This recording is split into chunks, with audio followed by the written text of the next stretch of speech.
And ladies and gentlemen, welcome back to the channel where all the news should be fun. It's That Park Place, and we are live today. MJ, take my spot on the top. I'll drop down.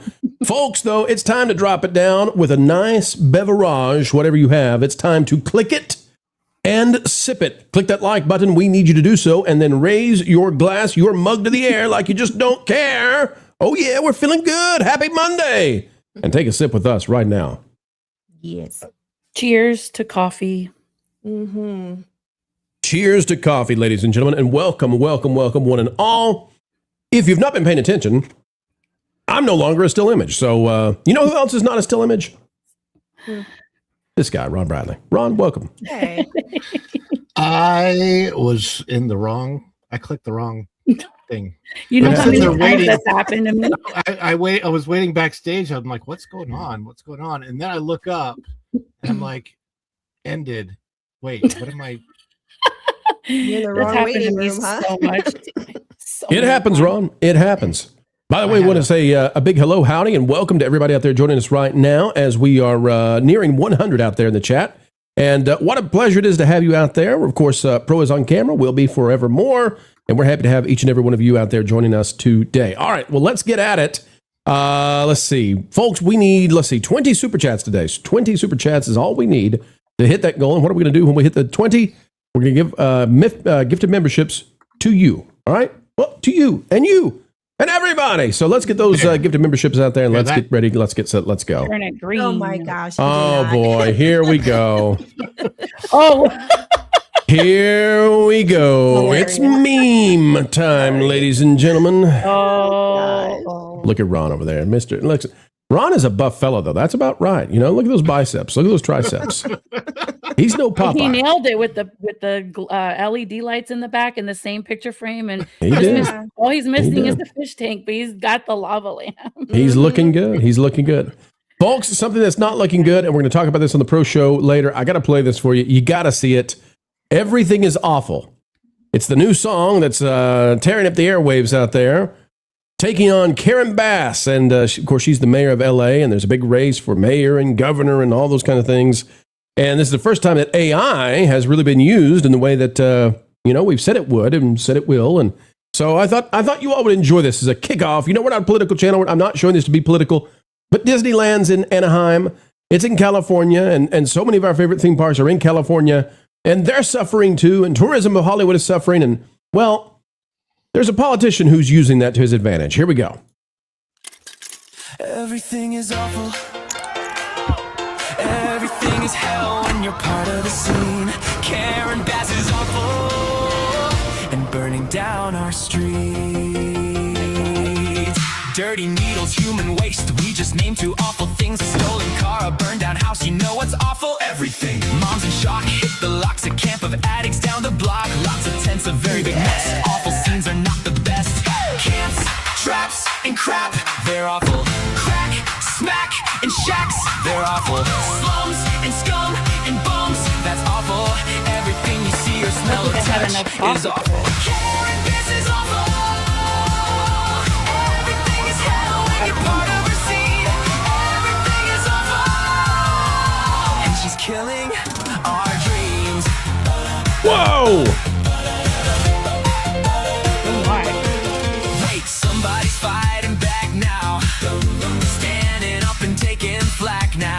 Spencer Pratt lost everything. Watch the flames take everything. But instead of looking down, he's exposing this whole town. Calling out the corrupt machine. Somebody's gotta clean this scene. Let's go! Truth, proof, and receipts. Not awful. like donuts. Light and making things right. Not awful. One man a plan and he won't quit. Not awful. Spencer Pratt is done with all of this awful. Spencer Pratt is fighting. Everything gets better when you fight for the seed. Spencer Pratt is rising. He's gonna save LA's dreams. Everything gets better when somebody stands up and refuses to quit. Spencer Pratt is fighting, and we're done with all of this shit. Whoa!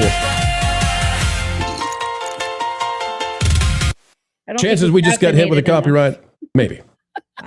We got to play it, folks. It's not a political endorsement, anything like that. We wouldn't do that. But what it is just a recognition of where we are in entertainment. And so, an independent person running for the mayorship. Is it governor or mayor that Platt's running for? Anybody know? Erica would know. I think it's No, mayor I of Los wouldn't. Angeles. Mayor of LA, right? Still getting I into would- Texas politics. Mayor of LA. So running, and there you go. All of that made with AI, changing the course of politics right now. So very interesting to see. And of course, that will have ramifications. Whoever takes over in California, it's gotten so bad, maybe they can't even hold on with corruption. But whoever takes over in California, big impact on things like Universal, Disney, Disneyland, etc. Knott's Berry Farm too. All of it under our purview, folks. Welcome aboard. Hope you're having a good time. Happy Monday. That's the way to shake off the doldrums, eh? What do you think? Did we shake off some doldrums? The Lego guy looked a little like Jonas, but yeah, I mean, Well, I just want people to understand. It's Monday and we're having a good time. If you're joining us, welcome aboard. Well, it's Monday. We're back again.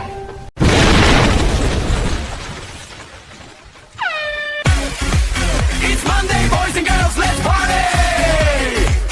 It's Monday, boys and girls, let's party! We've got still Super Chats upset. coming in. What's I'm that? still upset that I was What are 10 you upset minutes about? early. I was 10 minutes early and then 3 minutes late. I'm so sorry, Ron. Ron, I hope you're okay. I want you to be okay, Ron. sitting in the backstage of an ended show, Ron. He was in Yeah. the wrong waiting room. It happens I've to the done that best of too. I us. don't feel bad. Finally early. Oh my gosh. All right. I'm early from now on. That's it. Yeah. All right, well, I'll tell you what. Let's get to it, folks, because we got things to talk about. Which way you want to go with this camera? There we go. That looks good. That's Fanciness better. of the Figured camera. out Fancy. Flexing.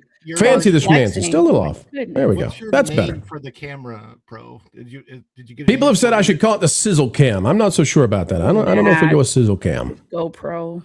Oh, the Oh. GoPro. That's GoPro. Are you? that's not Is that bad. a That's remote too easy. control you're using? What's that? Is that a remote control you're using to move your camera? Maybe. No. Ah. Okay, I know what you're. I Maybe. want Super it. fancy. I want the same toy. I We've know. got Spring Bear out there for 2. The Olympics will be in Los Angeles in 2 years. Yes, it will. And I wonder if they'll tell us this time that Disneyland attendance is down because of it. That's what they did in Paris, right? Remember? They said Disneyland Paris is lower attendance because the Olympics arrived. And I thought, well, why do we want the Olympics to go anywhere there? It devastates the tourism and the economy. Wait a minute. Why do cities want the Olympics? Oh, yeah, it's because every other time and in every other way, it's always, hey, the Olympics are great. They bring in people. First Dragon Queen for 2. Getting your shirt this week, MJ. Hugs for all. Man, Good to that see you, Dragon Wilson Queen. Dad shirt. Looking forward to it, Dragon Queen. That's right. That's right. All right, let's get to it, folks. I tell you what, I want to go in a different direction than a lot of people think we're going to. You know, it's easy to start with Star Wars. And I've been covering Star Wars on the channel, on the Pro channel, nonstop. And we've got more days of coverage of this, of course. And then we'll cover, the fallout and all that. But I want to go in a different direction than people might expect. I want to talk about Carousel of Progress first. Can we do that? Is everybody up for that? Yes. All right, let's talk Carousel of Progress. Let's talk about John and the rest. Is it the end of one of the best attractions forgotten at Disney World? Something that has Walt's fingerprints all over it.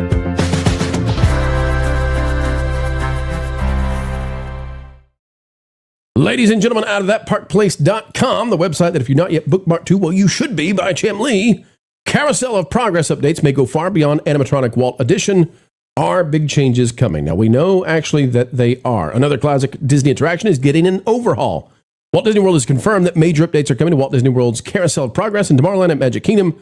Early announcements focused on the addition of a Walt Disney audio animatronic figure. New details now show the project will involve the biggest reimagining of the attraction since the park's opening.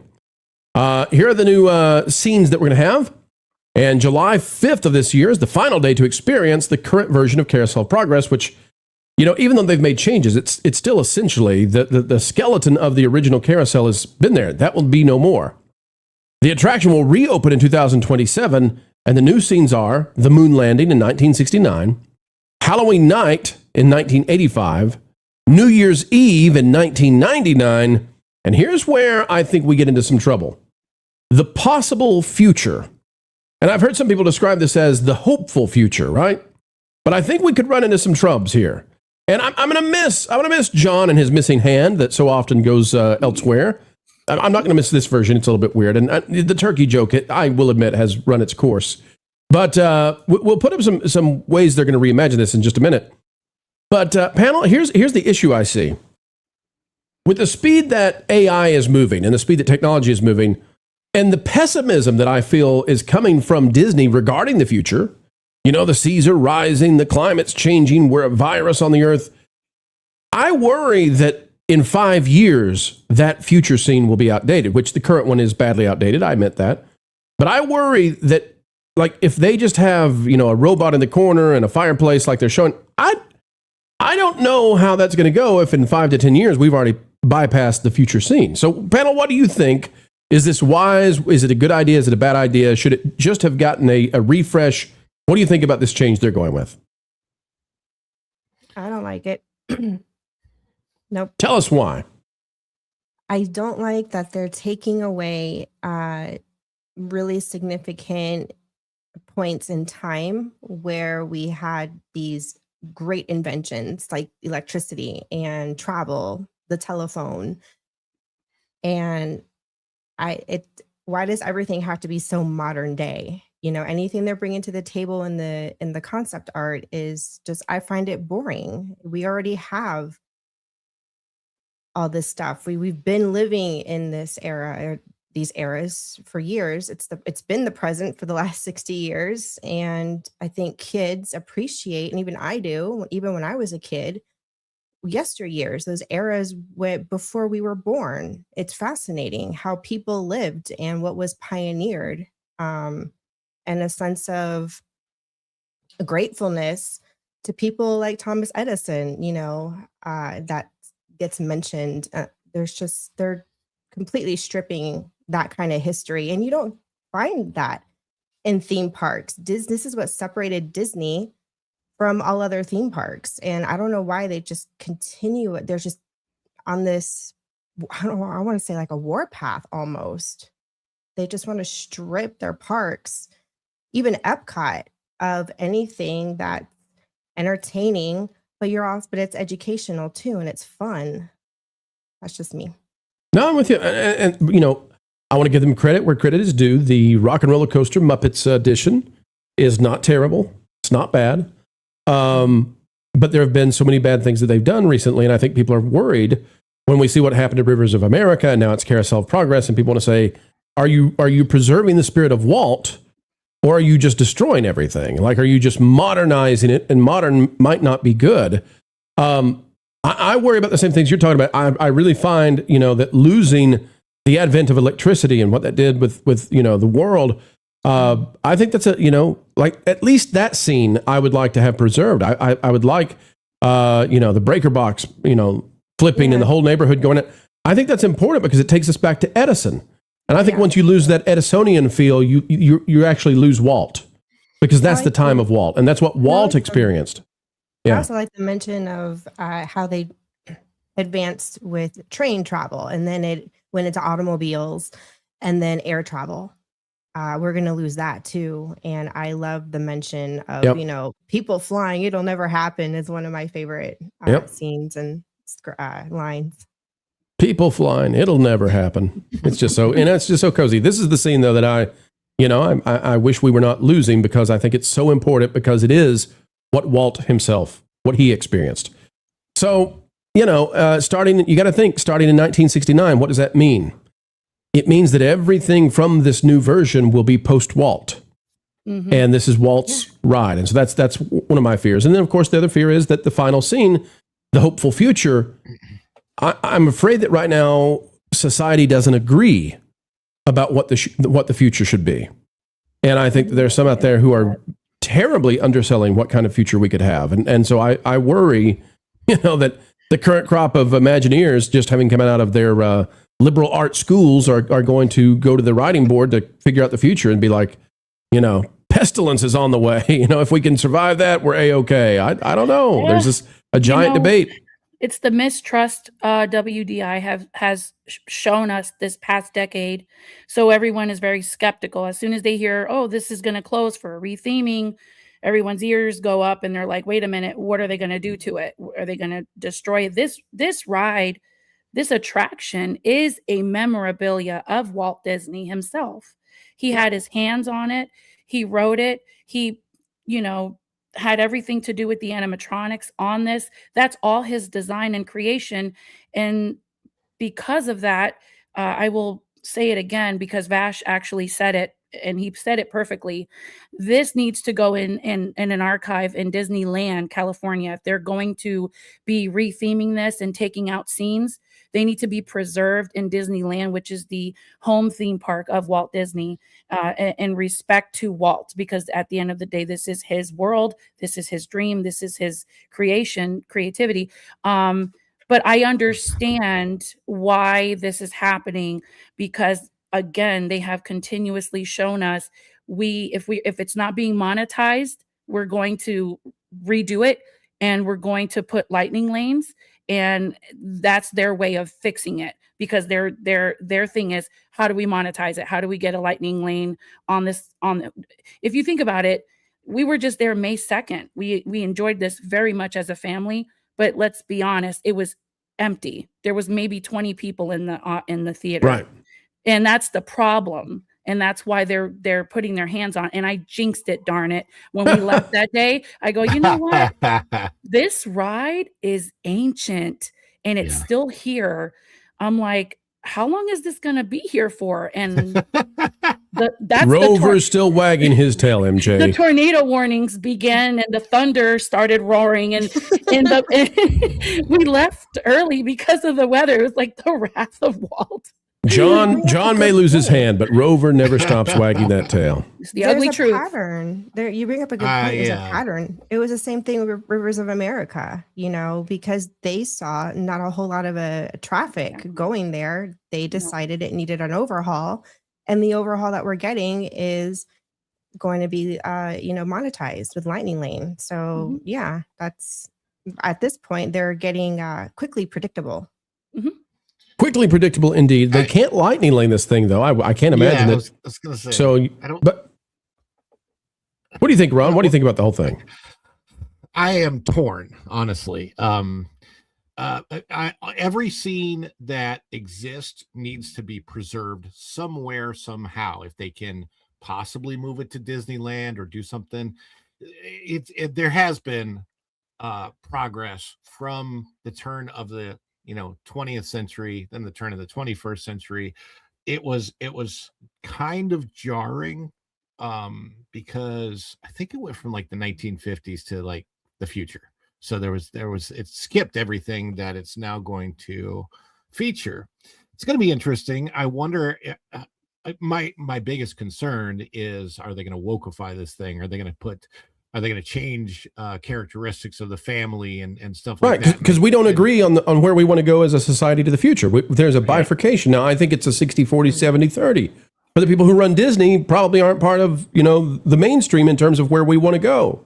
I'm not sure they believe in progress. See, it's always progress. I don't think they believe in that anymore. It's a different word for them. It's a different belief about what the word means. And that's concerning. I'm just thinking through the scenes in my head and what they may be like. I think they're fast forwarding to 1985, which is a little forward for it. But will they have things like, well, we've got this microwave oven that we got this microwave oven. We got to sorry, MTV and all the like what are they going to showcase in these scenes? They showcase very particular inventions the last time around. So what are they going to showcase as far as what has been invented and what the progress is? And are they going to focus on the progress of technology? Here's the other problem, Ron. The other problem is, so they're doing 1969, 1985. So that's 15 years difference, essentially. Okay. Mm-hmm. Then they go to 1999. 15 years difference, okay, because we did 16, 14, so just average it off at 15. So if they were to go 15 in the future, they'd be at 2015. They're 10 years behind us. So the problem here is And to stay ahead in the future, to future-proof yourself, you got to go to like 2040. Well, we may be in the middle of a technological singularity. Like robots are going to be around cleaning everything. You know, I don't know what's going to happen, but how are you going to do this?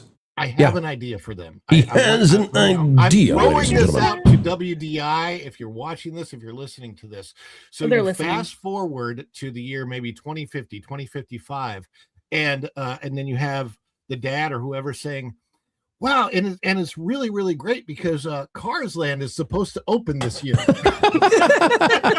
I knew he was coming out with a good joke. That's nice. You know, like how many years is this? This is about what, a 40 or how many years is this ride, this attraction here? How long has it been? I don't even want to call it a ride. It's an attraction. Well, it's been around since the 1960s. It's a stage show too.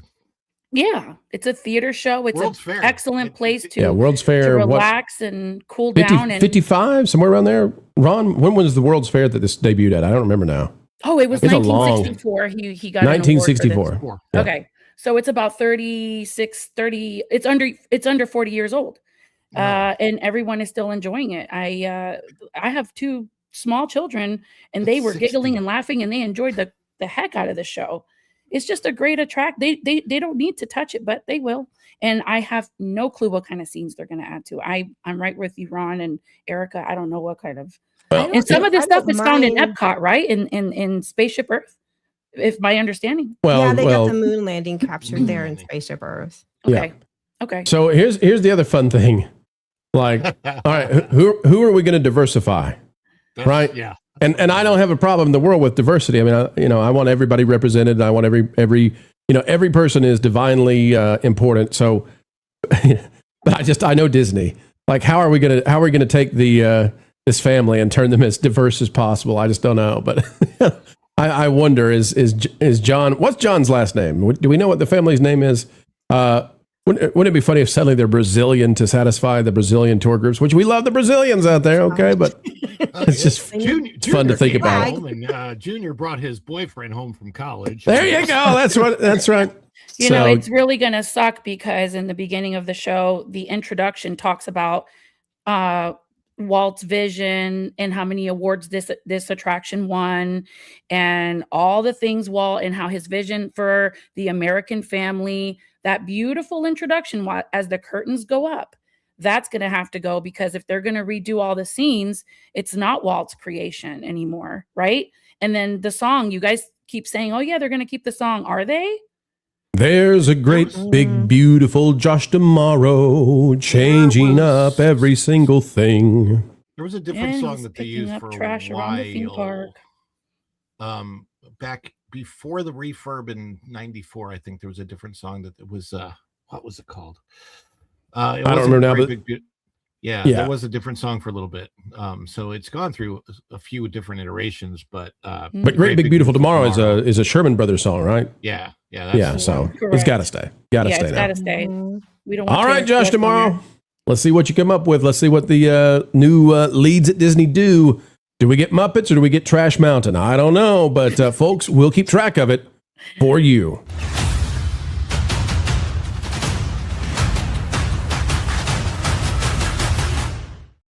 Ladies and gentlemen, the floodgates have opened and the super chats have arrived. Run for your life, Mouse. They have lots to say. Here we go. Underway right now. Kirk Fickert for $4.99 just got off The Wonder. That's a Disney cruise ship. Booked Disney World at the end of the month to see Carousel of Progress one last time. Our daughter loves it. Oh. And your pal Pro will be going to enjoy Carousel of Progress this month as well. Didn't realize it would be the end. And I got to tell you, it's going to be a sad time. I don't know why, if it's the air conditioning, if it's just, but me and my crew, we love Carousel of Progress. Mm-hmm. It's just, it's one of those things. We've done it forever. We've done it forever. It's an icon. It's near and dear to Walt. You're right. It is near and dear to Walt. And the cruise ships are changing things too. No more room service for free. That's a whole nother discussion for another day. Mm-hmm. They're doing away with free room service on the Disney Cruise Line. On all the things. Be covering that real soon, I would say. Mm-hmm. Dan's Life at the Kingdom for $4.99. It's like what they did with Muppet Vision with Jim Henson last creation. His last creation. Now they are going after Walt's last creation. There's a way for them to get me back on board to some degree. See, they all think that I'm just a hater, but they know I'm not. Secretly, deep down, they know calls balls and strikes, and we do. We gave them a pretty good review on the Rock and Roller Coaster changeover, and I didn't think I would like it. It's decent. So here's the deal.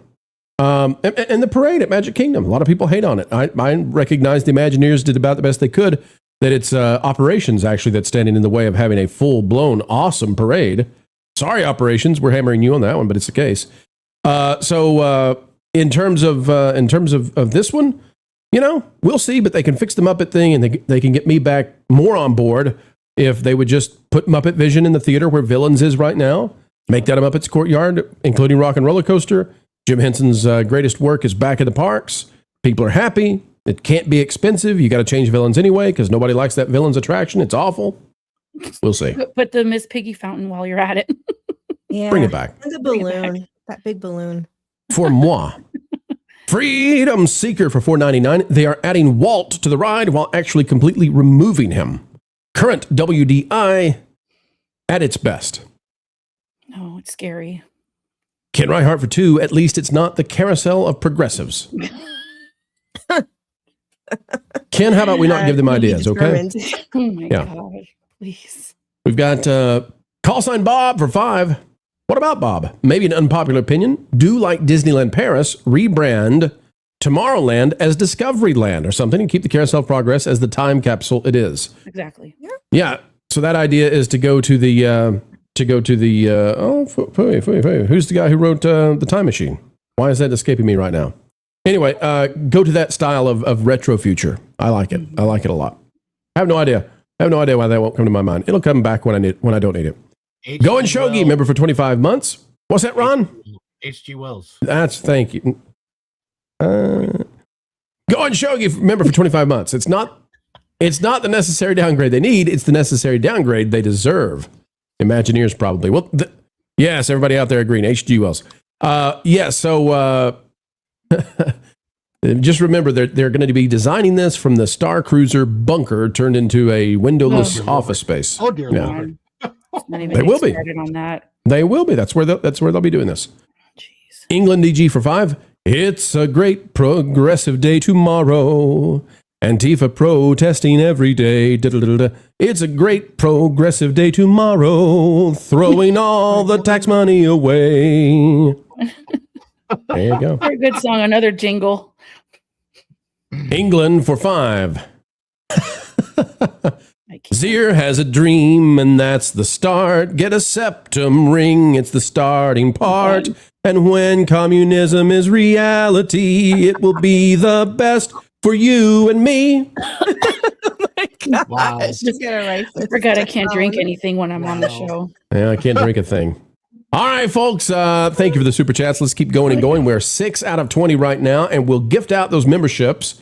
By the way, folks, if you enjoy that game place, we do apologize that we had to take a little bit of a break from that game place. Last week we had a big retreat where we bring in some of the peeps around the country, and we visited Dollywood. It was a fantastic time. But as a result, there are just some things we could not complete while we're doing all that kind of stuff, talking business and strategy. And so that game place will be returning this week. Come check us out on that game place right here on YouTube, and we'll be doing gaming live streaming right back for you. All right. Well, Jeepers Creepers, ladies and gentlemen, it turns out that Disney World's got a problem with a guy and might have been taking some inappropriate photos of the young ladies.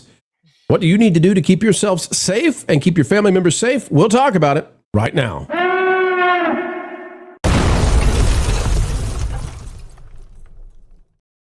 Holy smokes, folks, we got a problem, and it's at Walt Disney World. Take a look at this. It's just breaking out of WESH.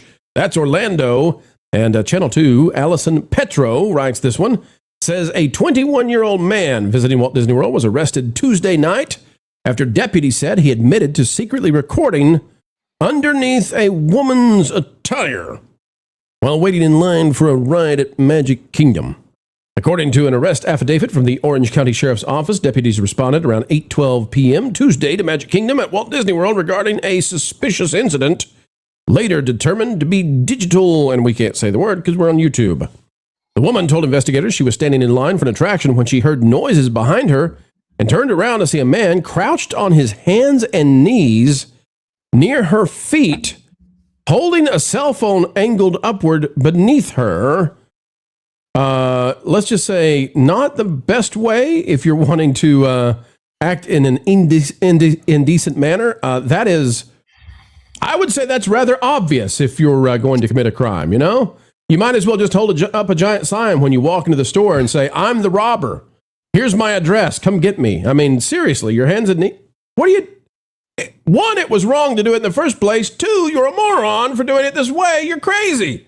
And we recommend people don't do it at all, obviously, because, well, this is something that undermines the dignity of others and their desired modesty. All right, let's go to WESH. They call it the WESH. And Wesh, what do you got for us? And standing in line, waiting for a ride at Magic Kingdom, caught a man trying to take. Hey, wait a minute. Move, please. To take cell phone video up her skirt. Tonight, this guy is behind bars for the crime. Deputies arrested Ryan Bofaker after the woman. Wait now, hold on a second.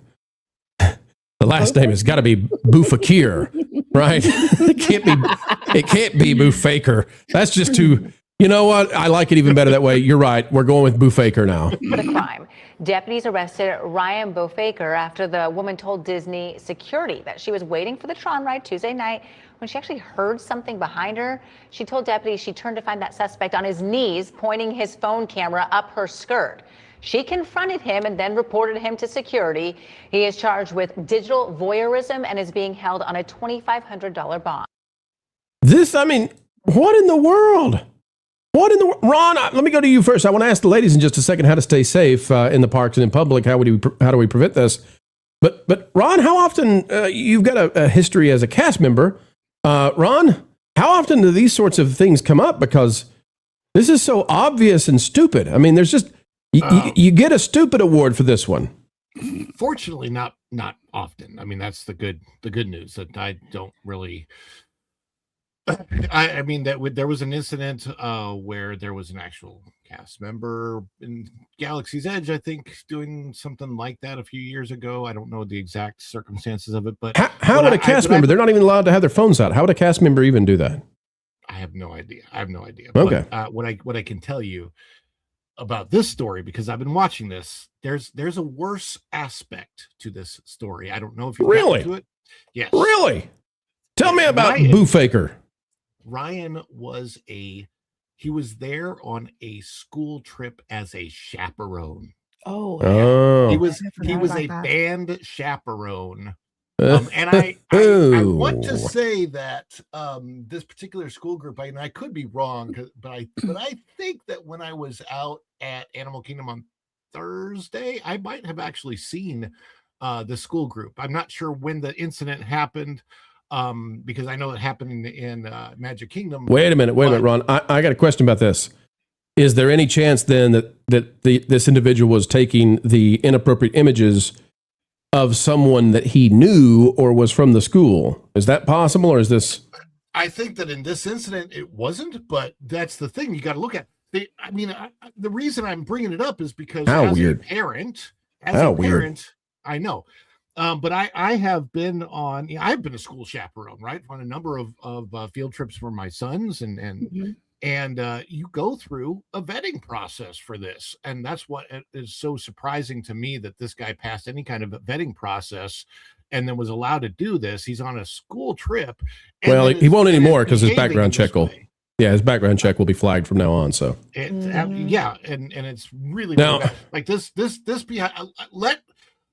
I hope that this behavior doesn't happen. What really bothers me more than anything else, and I don't think it's just social media, but I think that there's something going on with just the whole feeling of Disney, that more and more bizarre incidents are happening there. Not just people getting in fist fights, which has happened, but people, doing things in the park, jumping off the safari ride when they're not supposed to do something. I mean, this is not an isolated incident of late of some just bizarre thing that should never happen in Walt Disney World. Like when you think when you think of Walt Disney World, it is supposed to not just be the most magical place on earth, Disneyland, not just the happiest place on earth, but you typically think of it as the safest place on earth, right? It was supposed to be, but now it's turning Mhm. into a Six Flags because of all the changes that they've made, especially even with what you talked about on your show last week, Ron, with the whole changes of cast members not having to dress a certain way, or the hair, the your appearance, and because Disney went political, if I don't know how many decades ago, 10 decades ago, and all of these changes are the reason why the parks have, in my opinion, less and less respect, and it's turning into a Six Flags chaotic situation. Every day we're hearing something new about the lack of respect. There used to be respect when you walked into these theme parks at Walt Disney World. I don't know much about Disneyland, but in Walt Disney World you were supposed to have a feeling of safety. You were okay with your kids, hugging characters, running around. It's like, what is going on? And you got to keep your kids really, really close to you, and for heaven's sake, do not send them to the restroom by themselves. Let's talk about the level of dumb-dumbery here, okay? One, if you're on your hands and knees behind somebody, there's a good chance they're going to look around and say, excuse me, why are you on your hands and knees in the queue on the concrete for Tron? Two, if you're on your hands and knees with your phone turned that way underneath somebody's legs, there's a pretty good chance they will just stomp your phone as they should, and then stomp you as they should. Three, you've went to Walt Disney World, which has more cameras per square foot probably than just about anywhere in the world. So the chances of you getting away with this are ludicrously low. And then four, and I'm not recommending anybody do this at all, but you can just go to the beach if you are this depraved. Like if you are this depraved that you need to see some legs, you could just go to the beach.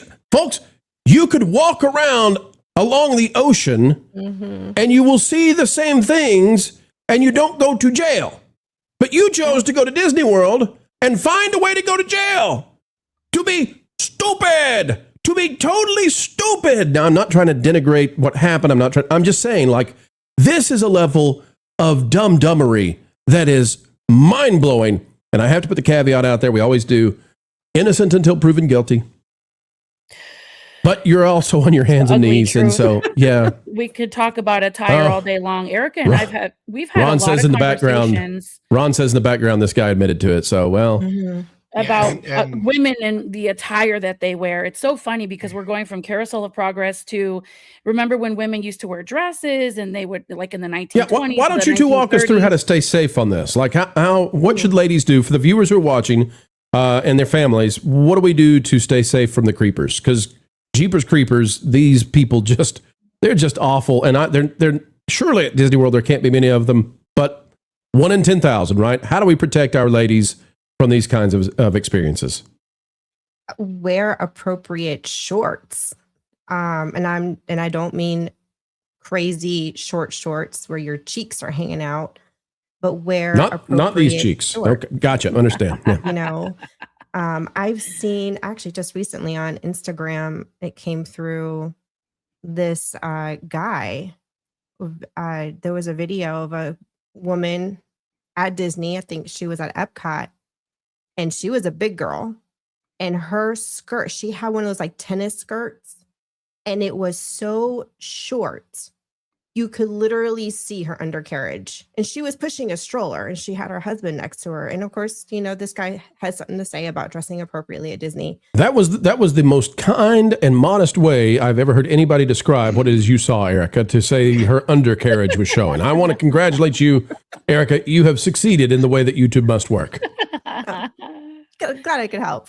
But, he got a lot of heat, get these women on there. Well, like, my body, my choice. And, stop telling, women how to dress. And I'm just sitting here and I'm like, if you don't want to be looked at in a certain way, then maybe you should dress accordingly so you don't attract, the creeps into your direction. I mean, I get it. It's hot. It's Florida. But leave the skirts at home, ladies. You don't have to wear a skirt into a theme park. You can wear shorts that made out of the same bathing suit material, which is a dry fit material. Helps with, the sweating, and if you're going on an attraction that has water, and then wear an appropriate, top that has made out of the same material. Well, let me ask this: is it a wise idea maybe if ladies are going to wear a skirt to the theme parks, where frankly there are times when you're on an incline, there are times when you are above other people because the queues sometimes do ramps, and so. Yeah. You don't want to be standing there and some dude is, just okay. So, so here's the deal. Under your skirt, if you exactly, if you really want to look cute and you want the cute little tennis skirt look, which I get, it's adorable, and I've seen it at the Emporium. Disney's had some really adorable tennis skirts made out of that dry fit material, and I've been tempted to buy, said skirts, but. Wear a pair of shorts and you're at a theme park. You're there to enjoy the theme park. You shouldn't be there to attract, it's not how do I put it? I mean, we could do a whole segment on outfits because athletic wear is back in, and girls wear, those leggings. I call them the devil's leggings, but yeah, you can wear leggings and a sports bra, and the sports bra can cover your torso even past your belly button, and that's you can get away with it because it's like it's almost like a bathing suit top, but it's not a bikini top, so it's so hot. I mean, that's what I wear. I wear leggings, not the devil's leggings. I wear leggings that will, dry quickly, like Erica said, sweat. You're on water rides. There's no need for you to go in there looking like you're about to go dancing at the next adult center. Yeah, I know. You're at a theme park, and it's a children's theme park. This is for families. This isn't, what Pleasure Island. In all fairness, it's not Pleasure Island. I know Pleasure Island. In all Island, fairness, for all we know, this woman was wearing a skirt below her knees and that kind of stuff. And I'm not telling anybody how to dress. I'm just saying, like, we have no idea how she was dressed. It sounds to me like this guy was on his hands and knees. I mean, he's gone to extreme lengths to try to do this thing that he should not do. So we just remind ladies, be careful. Dads, keep an eye on what your daughters wear, because daughters, sometimes don't think about the 1 in 10,000 creep that's out there. Exactly. And for the dudes out there, the call to you is, if you see another guy who you suspect is one of these kinds of creepers, it's okay to step in and say, buddy, you need to knock that off, and then go find a cast member and let them know, and hopefully security can haul him off. But guys, it's your job to be protective. I mean, I know that's seen as a thing of a bygone past, but it's still a part of reality, and you need to do your task, which is to say, I want to watch out for the guys who would take advantage of the ladies. We're not going to allow that to happen. Sound good, everybody? I was wondering who was behind him in the line. That's what I'm wondering. Like, you're in a line. There's people behind you. How are you going to get on your hands and knees and do something so obvious in front of other guests? I'm going to assume, and you all know how that goes sometimes, but I'm going to assume that he pretended to fall down if she heard a commotion. That's what I'm going to bet.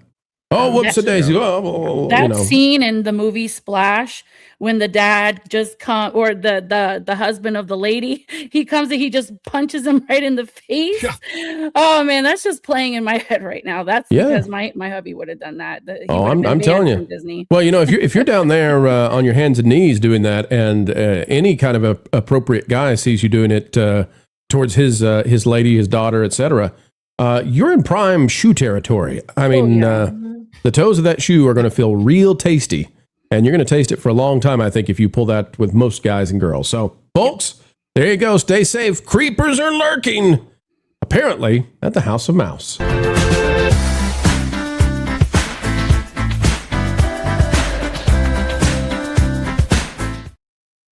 We've got one little lone super chat, folks. We need it not to be lonely, so please send in more of your thoughts. We'd love to have them.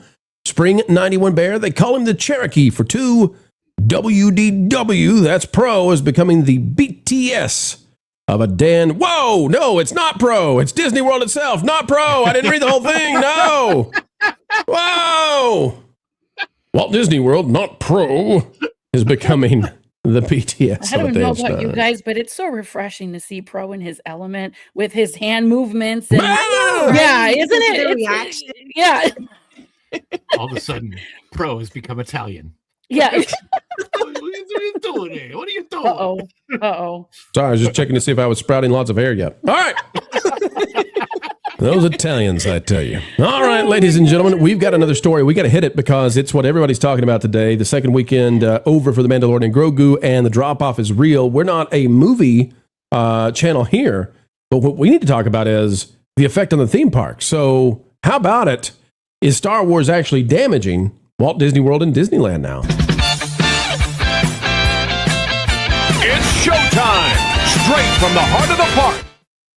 Star Wars is on life support. That's what the mainstream media is saying. And the question is that going to affect the parks now? We've got this story coming to us from Bam, Smack, Pow! Star Wars franchise dealt crushing blow after The Mandalorian and Grogu release. It's by Michael Patterson. Just 1 week after The Mandalorian and Grogu released in theaters, both the film and the Star Wars franchise have been dealt a blow beyond even the lowest of expectations. Except, I think we called this.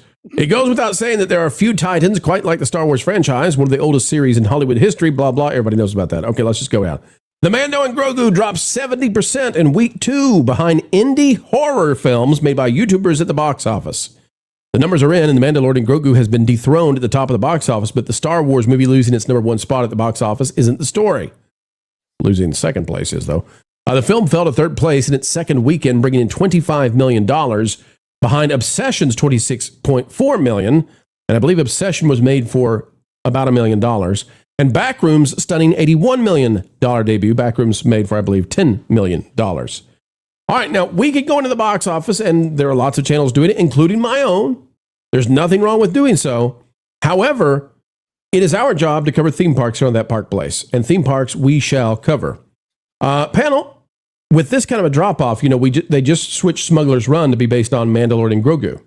Oh, so they just switched. I thought they had a new ride, Pro.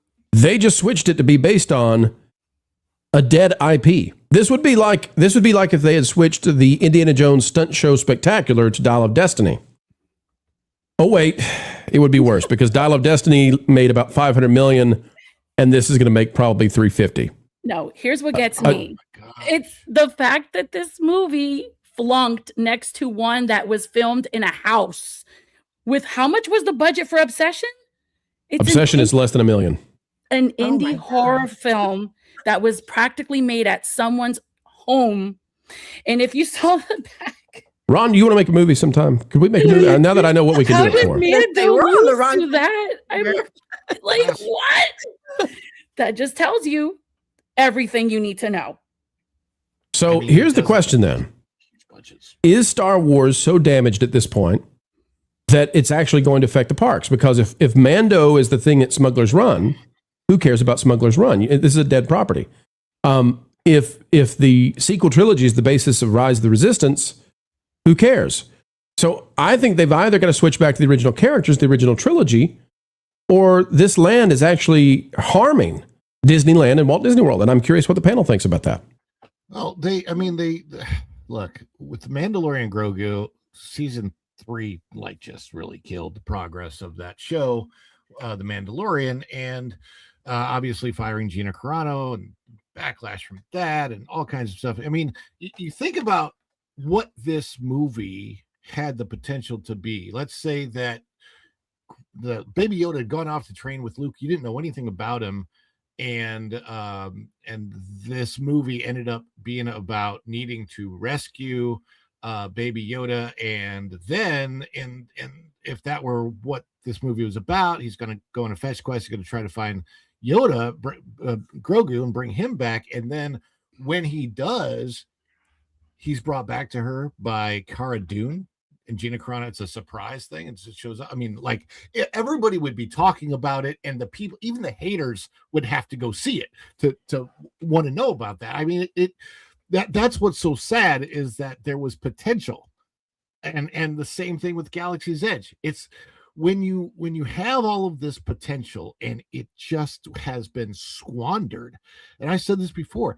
Really squandered. WDI put millions and millions of dollars into creating Galaxy's Edge, and they did it wrong. And that is what is so sad about this. As I've said this time and time again, as a Star Wars fan, I wanted this.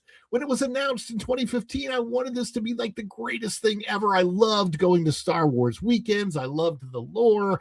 I loved everything about it. It's heartbreaking as a former Star Wars fan to now be a former Star Wars fan. And I'm telling you, every time I'm in that land right now, I just wish that Lights, Motors, Action was back. I just wish I could stroll along the streets of America and everything that was there before that they took away.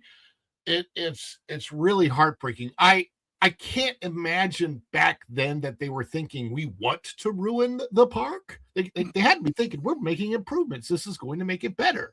And yet it just all went just so south. It just really, really did. Ladies, what are your thoughts on just how damaged Star Wars is and whether or not that's actually damaging the parks? Because like at Hollywood Studios, you know, who's going to see Star Wars Land now? And you think about that versus Epic. How many people are going to Epic because they have to see Mario? Yeah. How many people are going to Epic Universe because they have to see How to Train Your Dragon? How many people are going to Islands of Adventure because they have to see Harry Potter with the snow on the roofs and all that? How many people are going to Hollywood Studios because they have to see Star Wars now? They're going to Hollywood Studios, but Galaxy's Edge is dead. There is no, what is the most you see Rise? The wait time for Rise, it fluctuates between 50 to 70 minutes at most. Sometimes it's a 25-minute wait. Smuggler's Run is a walk-on the majority of the time. And that tells you everything. They got rid of the virtual queue for Ogas because no one cares. Right. And now what's Hollywood Studios depending on to get people to go see it? The Muppets, right? Right. Do you care enough to go see the Muppets? And I love the Muppets, but the Muppets are not Harry Potter, right? And because of Star Wars being damaged, this is the best that Hollywood Studios has to offer people to say, will you please come see the park?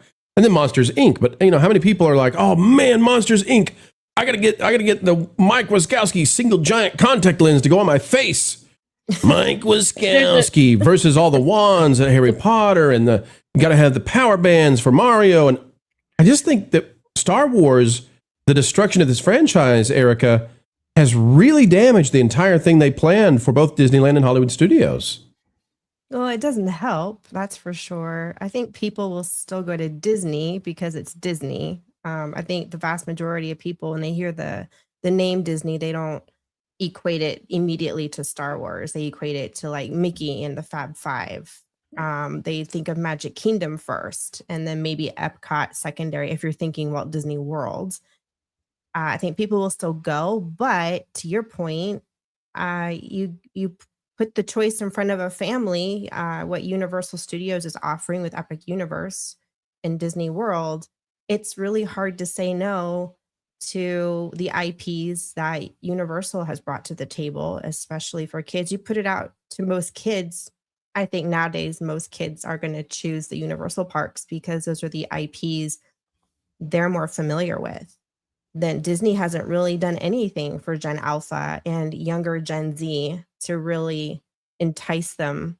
The only thing that's drawing a younger generation to the Disney parks is what parents have been instilling at home in terms of old school Disney, not really what Disney themselves has been bringing to the table in terms of entertainment and, you know, what we grew up with. Our parents didn't have to put Disney in front of us. Disney was doing well on its own marketing to us kids when we were growing up. Yep. They haven't done that. They completely stopped doing that. And kids nowadays, they're going to pick Nintendo, Harry Potter, How to Train Your Dragon. And once Pokemon gets there, yeah. Well, you know, not only to your point, Erica, you made such a good point, and that's exactly what I was getting ready to say in regards to Hollywood Studios and Galaxy's Edge. And this park is congested most of the time. If you look at the wait times, it is a very busy park. That is exactly why they had to redo animation, that whole where Launch Bay was, and they had to do the animation courtyard and do offerings inside there where you can see the Fab Five live on stage at the Mickey Mouse Clubhouse. And then they have all of this other entertainment, characters roaming around. They have to do that because they have to get the traffic. They have to do something with Galaxy's Edge is dead. And then the rest of the park gets congested. So they have to have a flow going on. And they brought the old school classic Disney movies in animation courtyard Yep. You could see They- Lucifer right there in all his glory. And I can go on and on and on about the things going on the inside. But that's exactly think they why did I that think they had right. to redo that whole area. What do you think? I think the answers to their problems, and I've been saying this for a while, relies on their past. What is classic Disney? What you created, not what you purchased that somebody else created. I mean, they really need to get back to their roots and stop with this Fantasyland idea that all this stuff that they purchase from other people and them reimagining it is somehow making them money. It's like you're living in denial. You're believing your own lies. You're outed all the time from multiple endless YouTube channels, and even down at times they're outed by their own left-wing media that they rely on to boost, their reputation. And it's like, get a clue. It's math, not magic. Yeah, and when we look at the Star Wars land, it's not the reimagining is what you talked about. That's indeed what's so awful. This doesn't even look like Star Wars. Yeah. This looks like Temu Lost Continent. And just to give you a comparison, okay? So here's what Star Wars is supposed to be. Temu Lost Continent. Here's what Epic Universe is. Now you tell me which one of these things looks more awesome, more amazing, more iconic, and it's obvious. As a parent to Gen Z, we handed down Mario, the Nintendo characters in the video games. We passed that down, and because it was safe and it was fun. And then that's what we grew up with. And I love that Universal is tapping into that nostalgia. It's working, but they're not screwing around with the IP either and trying to force it into something that it's not. So it's working because not just Gen Z, but Generation Alpha too. They're all over it. They all want to play Donkey Kong. Yeah, I've got young nieces and nephews that are obsessed with the Mario, anything Super Mario Brothers.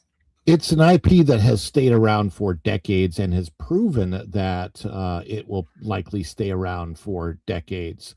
And the problem with Star Wars, it was basically when Kathleen Kennedy got a hold of it and decided the Force is female thing, that it just took it in a direction that it still has not had a chance to recover from. Could Star Wars potentially recover in the future? I see only one way that can happen at this point in time, and that is to recast Han, Luke, and Leia, and to tell new stories with those characters in it. And they have to get the casting right. It cannot be. And I like the actor that played Han Solo in the Solo movie. He's fine as an actor. He just wasn't the right casting for Han Solo. You got to get somebody that has the swagger and look and voice of a Harrison Ford for that character. Honestly, I think actually Luke and Leia are probably easier to cast. But it's you got to bring back old school Star Wars, and you got to remind people of what they loved in the first place. George Lucas said that he made Star Wars for 12-year-olds. That's what he said. He admitted. He said it's a basic story of right versus wrong, good versus evil. There's not all of this, maybe this and this. It can't be like, we're going to take your heroes and destroy them in their old age or anything like that. No, it's a very, very old school, basic good versus evil. Why does somebody who has the potential to be good turn evil, but then can be redeemed later? The redemption and all of those arcs, that's what people love. It's classic, and the reason it's classic is because it's the story of all of human history. Good overcoming evil is what every single person on the planet wants. Yep. And Ron, you've got the posted wait time, I believe, for Smuggler's Run right now as we're recording live. What's the posted wait time for the ride? Let's see. Smuggler's Run, I think it might have gone down. It was 35 minutes, right alongside Alien Swirling Saucers, which was also 35 minutes. Ron, if you go to the standby line, it's a walk-on. Ron, what's the wait time for Rock and Roller Coaster right now? 75 minutes. What's the wait time for Tower of Terror? Tower of Terror is only 35 right now. Maybe it just came back up. Maybe just came back up. Yeah. It might. I think it did. Toy Story Mania 50 minutes. What's Slinky? So 75. So Yeah. There you go. Smuggler's Run, starring the Mandalorian, brand new, 2 weeks after the movie comes out, and it's got the same wait time as a knockoff teacup ride, right? Yeah. Which is alien swirling saucers. It's way worse than the teacups, folks. I mean, just not worth your time, even if you've got a little guy. Speaking of ruts, Sure, ruts in the road, folks. Things are not going well for Star Wars. You tell us. Does Disney need to make the switch back and get rid of the sequel trilogy just for the cinematic effect, just for the streaming effect, or is this also killing the theme parks? We'd love to hear from you. We'll ride the rides and see the sights, conquer lines, face our frights. Oh, it's a happy holiday with you. Oh, it's a happy holiday with you. Yes, you. Oh, it's a happy holiday with you. Oh, it's a happy holiday with you. Yes, you.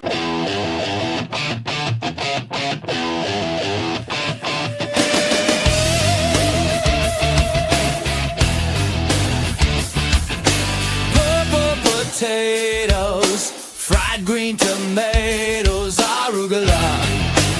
Hey, what's up? When injustice strikes, I strike back. Culture Casino. Let's go. Culture Casino. Let's go. When the EMS tries their best, strap him down, check his chest. Culture Casino. Casino. Culture Casino. Casino.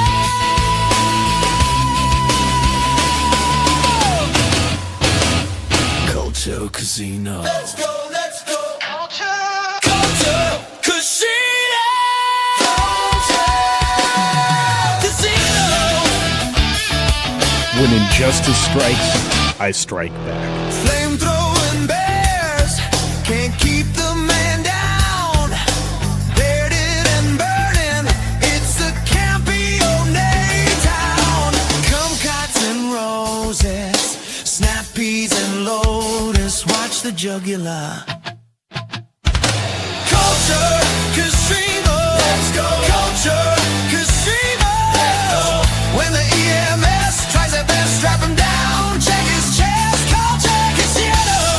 Casino. Culture Casino.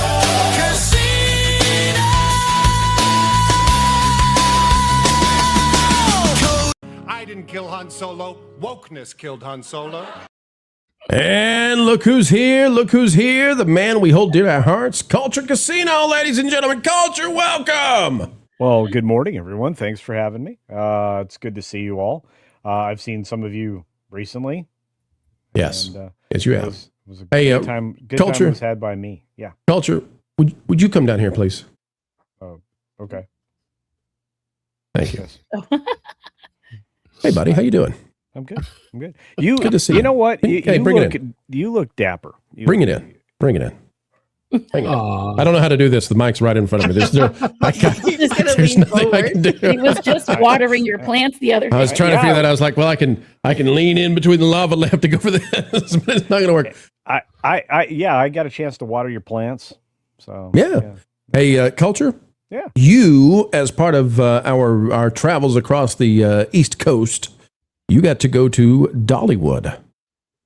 Oh, And yeah. Oh, first time my in a very long goodness. time. You know, we don't cover Dollywood as much as we would like to. We love Dollywood. All the bad news happens at the other theme parks. We have to we get sucked into covering that. But I want to give a special shout out to Dollywood. Dollywood. What are you pointing at? The Ron. WDW Ron Just Pro. not noticed it. Just don't give him any. WDW Ron Pro. Anyway, I didn't want you to feel awkward in case there was that familiarity. So I felt awkward for an entire week. But anyway, there's a reason we moved him up and brought you down, Culture. Oh, I understand. Yeah. So I want to thank Dollywood, Culture, because Dollywood was exceedingly kind. We had to get Real Life Fake Wizard onto FNT over on Nerdronic Friday when we were at Dollywood. And Dollywood rolled out the red carpet and gave us a media conference room and all the hookups we needed to get Fake Wizard onto F&T, and it was just so good and so kind, and Dollywood was such a great time. Culture, I was wondering, could we do a special segment just briefly, and you just tell us your thoughts on Dollywood? Can we do that? Yeah, certainly. Here we go.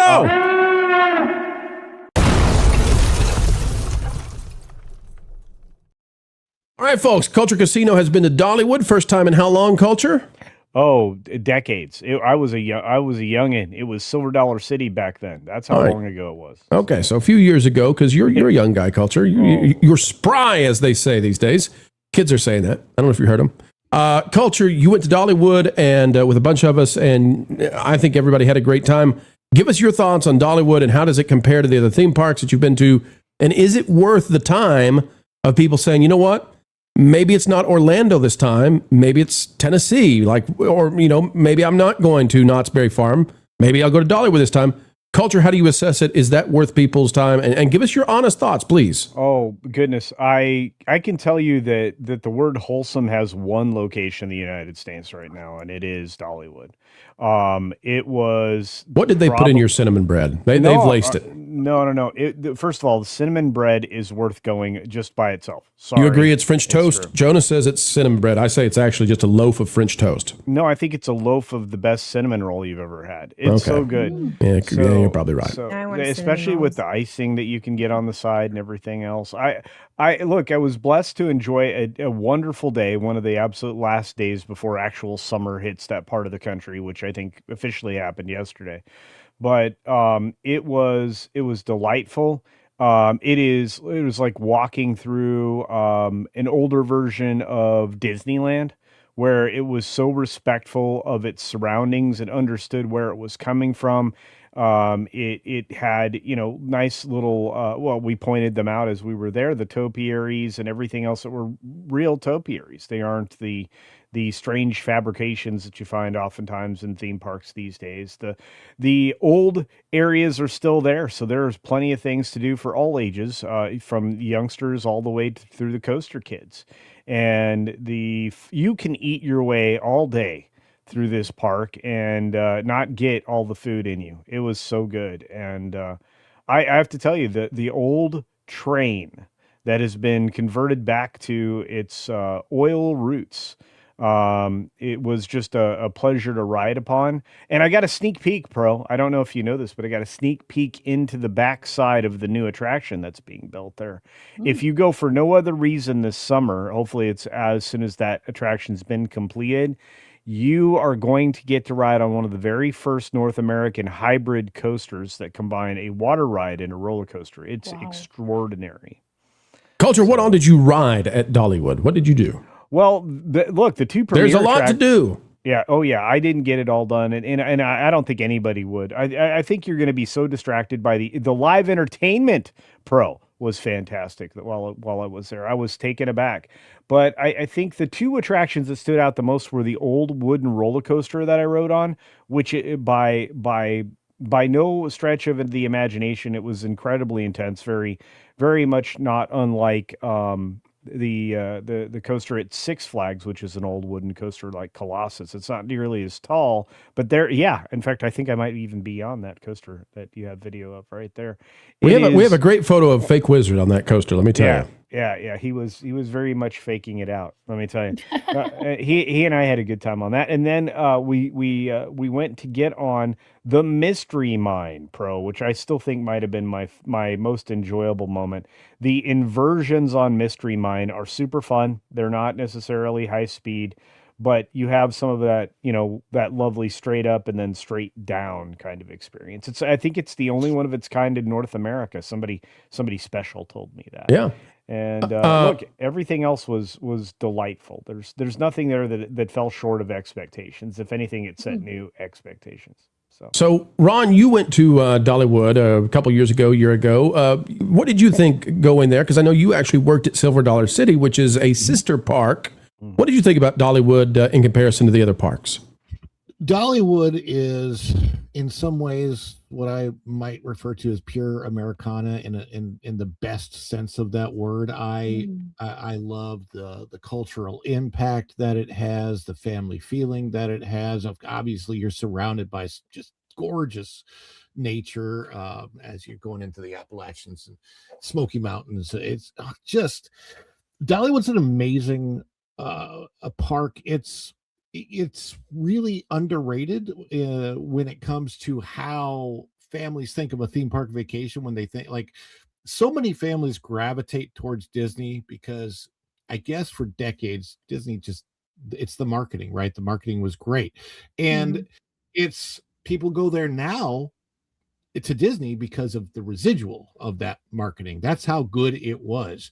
If you had, I think, better marketing for places like Silver Dollar City and Dollywood, and maybe they don't have because they'd just be so overrun, they wouldn't know what to do.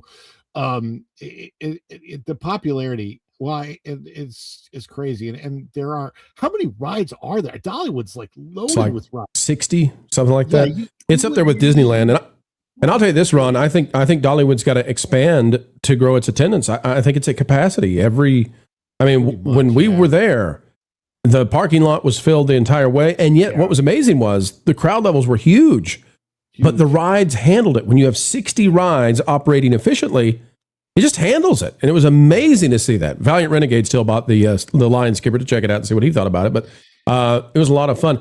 MJ, Erica, hearing about Dollywood and how some of these theme parks are doing in comparison to Disney right now, I'm starting to think that I would put Dollywood at the 4th best park in the country. And I didn't know if you all, what your thoughts on were that, but I really thought about this, and I had it at number 5, and I've changed my mind. So if I think about this, okay, we've got Epic Universe, I think is the top theme park in North America right now. Then I think I'm going to go with Islands of Adventure. Folks, you can disagree with me, okay? You let me know your list in the chat in the comments.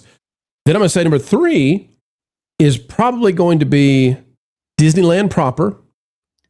And then I had thought about this, and I was putting Magic Kingdom ahead of Dollywood, but then I realized there are some real negatives to Magic Kingdom. Getting in, getting out, the lines can be atrocious.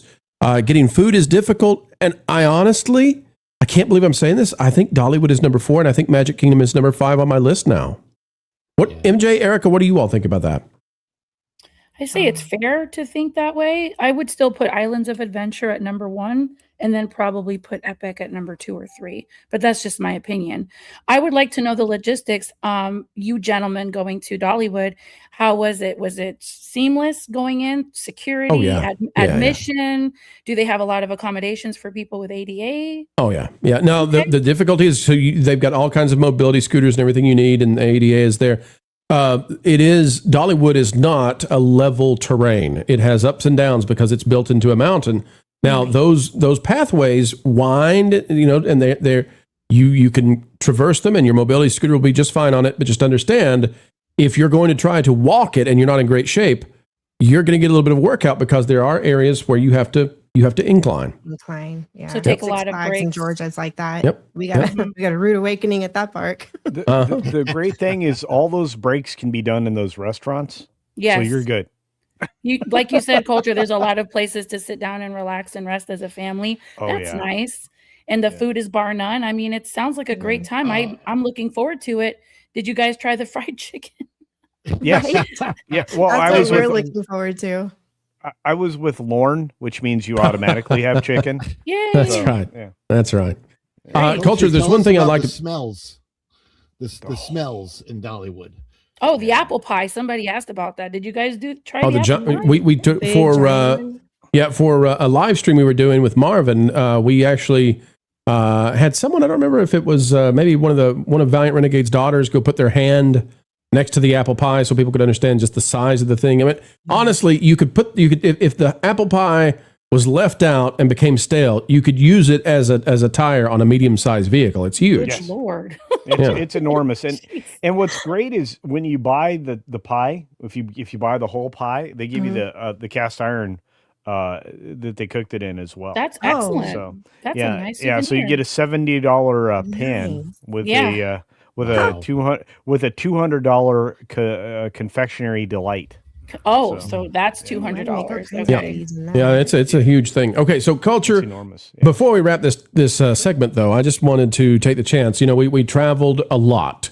We were all over the place. I know that there were adventures that were experienced by you. Yeah. But culture. Yes. You also went whitewater rafting. Now, the man on the left is Jonathan Watson. He is the guy who runs one of the biggest Lord of the Rings websites out there. He's really a popular guy in the Tolkien kind of topics. And we love Jonathan. He's a great guy.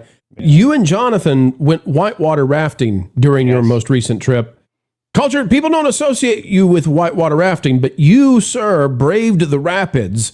And we have discovered that there is basically nothing that you fear. You will go into the maelstrom and you come out like a man on the other side. I'm amazed at just how active and just you are a man's man. You are super masculine, culture. You're ready to dive in. I enjoy myself. I enjoy myself more than you would know. But no, honestly, this is another adventure you can certainly have in that part of the country. And it is unmatched. It is physically taxing, but not too much. And it does require a little bit of resolve and fortitude, but I enjoyed every moment of this. It was something I am grateful that I did. I took a chance, take a chance. It's nice to be able to do things right after you came out of all the turmoil. Yeah. God bless you, culture. I'm very glad you proud of you, enjoyed culture. yourself. Yes. Yeah. Hey, culture. We had a good time. My understanding is there's a video of this. Oh, there is. Yes. Can we expect that in the near future we can get to watch as you brave the rapids? We can, and I can actually. I'm working with the cameraman on acquiring footage that I can edit. It's because we used a 360-degree camera. Nice. So you could see everything that was around us in real 4K, time. right? 4K, 360. 4K. Yeah. Wow. And so I'll be sharing that with everybody from the perspective of the cameraman for my part of the adventure. Everybody, I'm going to tell you, when you go whitewater rafting, you are experiencing something individually, but also together as a group, because you work together as a team to get through that entire thing. And we were on, look, these are class 4, class 5 rapids. It's no joke, but you could go if you were up for more adventure. You could certainly do the stuff that's higher up the river. But this was an awful lot of fun. They have all the equipment available for you. You can even buy suits and T-shirts and whatnot there. And it was it was a wonderful day. Bottom line, folks, as cool as you think that culture might be, he's even cooler in real life. So get ready. Video's on the way. He's a wild man. And he's having fun at Dollywood and on the whitewater rapids of the area. Why, you can't open a splash mountain when that mountain ain't got no water. No water. No water. No water. That clip will never get old. The chat and the panel, I think they're in agreement that you need your own superhero cartoon show now. I mean, people have decided. Hey, I'm all about it. I'll be happy to work with you and with Eric July and others out there to make that happen. I would love to do it. I'd love to voice over, and I think we could have the lesson of the week kind of format. I would love to. I like it. Yeah. What is the line that we've got in the pro show intro? Is Sonic the Hedgehog saying stay away from, what is it? Stay away from kids, stay away from liquor. I don't remember now, but stay away from liquor, kids. Stay away from liquor. Thank you, Sonic. Kalioth for 2. Pro will get you will you get reverse printed mug to see you as you sip? You mean how when I lift it up, there's no pro show on the other side? Yeah, that's what they want, Pro. That's just because I'm being lazy. Because if I were to switch the thing, you see, I could do it the right way. And the way that it is in the avatar, right? It's this way, right? I can't with you guys. Boy, that's good. Shaken espresso. I love it. All right. Kalioth, we'll see what we can do. Ron. And Ron, does Ron even have the mug now? Cohen Film for $4.99. Lucasfilm and Marvel. Look at that. Big screen. Oh. Lucasfilm and Marvel have big shot screen. What's it say, Ron? It's the big shot at the top of Stratosphere Tower. I see. Yeah, I did that one time. Yeah. Lucasfilm and Marvel have excellent potential if led by the right people like Jon Favreau. Cohen Film by $4.99. Well, We might see some changes real fast. That 80% Friday to Friday freaked them out to the point they dropped the IMAXs. WJB Daily for 5, basing your parks on IP lands versus generic lands, Adventure Tomorrow, etc., has always been a risk with a ticking clock till it is OBE. I'm going to agree 100%. Frontierland will always be timeless. Adventureland will always be timeless. Monsters Inc. Land will not be timeless. Right. And that's the problem. Piston Peak will not be timeless. Not timeless. There are a very few exceptions to that. So if you did a Mickey and Minnie Land, it's timeless. Yeah. They've been around for 100 years. So I'm concerned with the way Ron pronounces Piston Peak. Really? Culture, could you look back up for dramatic effect for me, please? He did what in his cup? Ron? What? Say it again, please. Piston Peak. That doesn't sound good. That's not a good out loud phrase. No, I didn't name it. That's just what it is. Oh, yeah. Tropical Americas could be timeless, but it's IP driven. WJB Daily for 2. I think Disney backlash is bigger than Star Wars fatigue. Could be. Let's see what happens with Toy Story 5. The First Dragon Queen for 5. Hey, you fixed that counter. Is the counter working today? I think Ron mentioned that it is. Thank you, YouTube. Oh my gosh. You all have no idea how difficult it is to track these things without the counter. It's really actually pretty hard because sometimes StreamYard will miss Super Chat. We have to go find it. And it's like, okay, well now good luck with it. It says, random question, though I know the answer. Would MJ like a plush baby Wilton? Of course. Are you kidding me? Make it a shoulder pal. There you go. I've got a Wilton back here. Hang on. Then you see all of us got a wearing Wilton. It's a Wiltoin. Yeah. Hang on a second, folks. A Wilton is always behind me here in the Pro Studio in Somewhere Sunny, USA. This is Wilton. Look at this little guy, okay? Yeah, but you need a Snuggie, like a big Snuggie blanket, there we Wilton themed. Yeah, we need to get I had that thing in my those. pocket all night. There's Wilton. There he is, always hiding behind me. Terrifying. Absolutely terrifying. Changing the definition of your pocket pal. Anyway. That's a good one. Pocket pal. Jeez. You'll notice I didn't let him be in the frame ever. He's got hair in funky places. Yeah, I really regret that Andy put the hair in funky places, but he's dedicated to his craft. Kayla for 2, separate Disney from the IP, restoration of IP. Yep. I think that Star Wars is likely to be made by somebody other than Lucasfilm in the next few years. I really, really do. And I think actually that's not a big claim because Starfighter essentially already is. Michael Steele for 5. The best example of Star Wars right now is Star Wars Chronicles. They are doing Heirs of Empire and did an epilogue of Jedi through good AI. It's very entertaining. Yeah, I think AI is taking over and the fans are making the stuff they want to make, and we'll see how that goes. DL Racer for 5. Dollywood is just down the road from Rise Up Con. You guys could make that convention your pad, or make that your convention pad. We are likely to do Rise Up Con next year. We'll let you know, but we're likely to try to do that. We've got announcements. Man, I guess this week we're going to make announcements about live events and where you can find us. Hang tight. Christine Hunt for 5. When I met my husband, he was a stormtrooper with the Florida 501st. The 501, yeah. 501, which drew in people, then take away the cult following and hire parade cast members. Mm-hmm. Ron, you remember the Star Wars weekends? How much fun that was? And the 501 was brought in for that? 501st. Yeah, absolutely. And 1 year, I don't know if it was 2011 or 12, my son and I got to be in that parade. You know, the big one that they... cast member saw him in his Jedi costume and said, "Hey, would you like to go? Be in the parade?" And it was really cool. I mean, I think all of those of us that were guests that got to be in it, I think we're put in first, if I remember correctly, and then we march out in the front, and then like everybody's behind us. You get to go backstage in certain areas. It was such a joy. And everything about Star Wars weekends, I mean, if you were a Star Wars fan and you got to go to Star Wars weekends, it was the pinnacle. It was the height of fandom.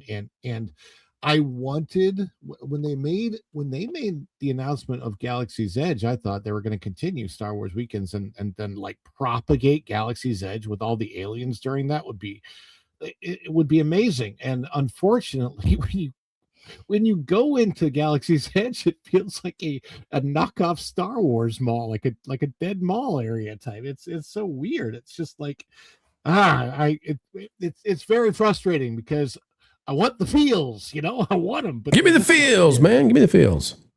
Oh, it's real. It's real. I also always liked that Weird Al at his concerts would invite the 501 to come perform when he would do the Jedi song. What was that one? Yeah. Soon I'm gonna be a Jedi. That's it. Wolfram McGruffle for 5. Missed these shows when you all were gone. Us viewers were stuck out in the streets, up to no good with nowhere to go. So we got jumped by Disney gangs. That video is doing amazing. That's so funny to me. And kudos to Vash and Marv for covering that they're Disneyland gangs. That's crazy, I tell you.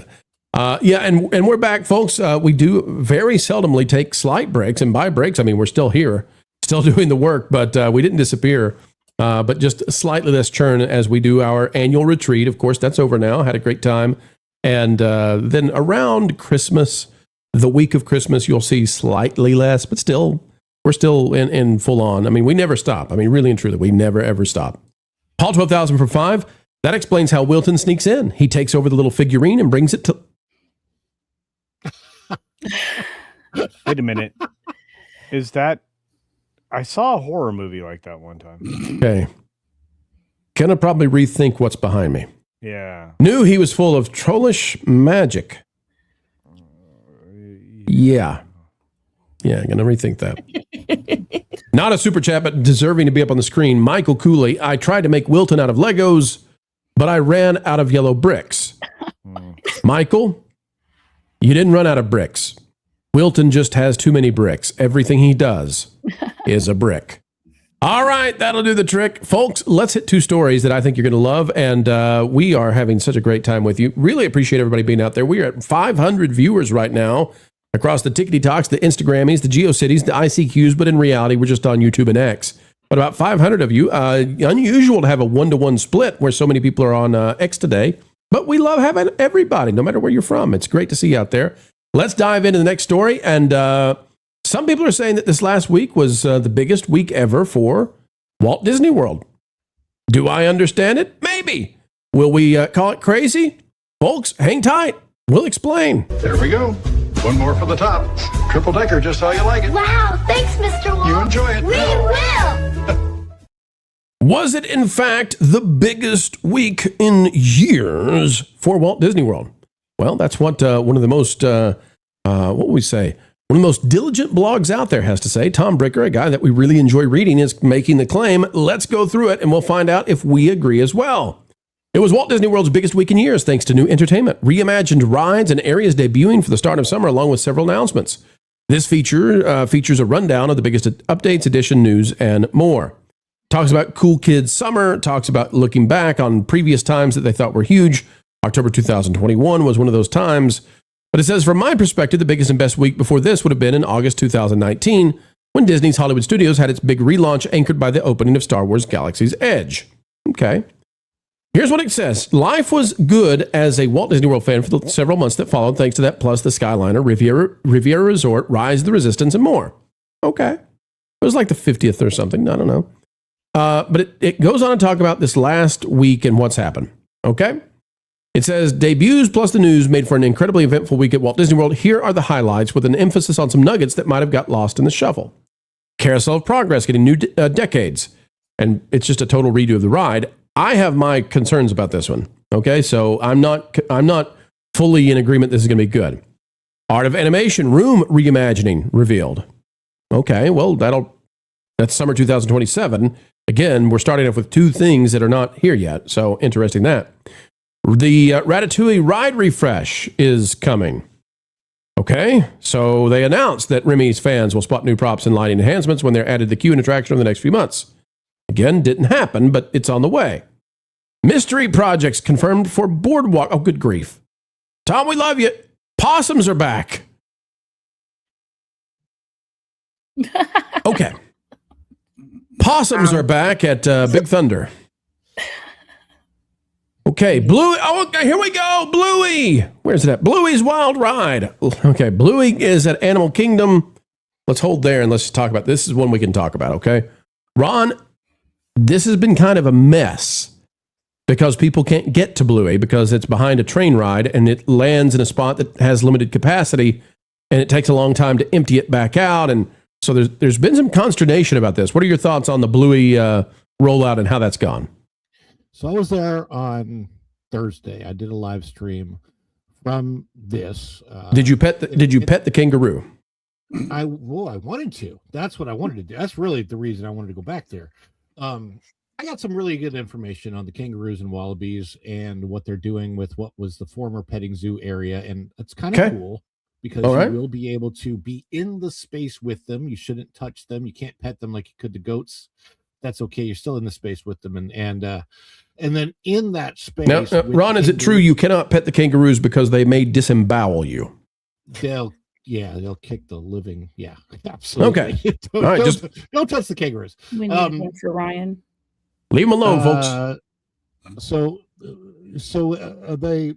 I go back there, and this was the hard part. You had to get a virtual queue. I think they've done away with the virtual queue now, but I had to get a virtual queue just to get on the train.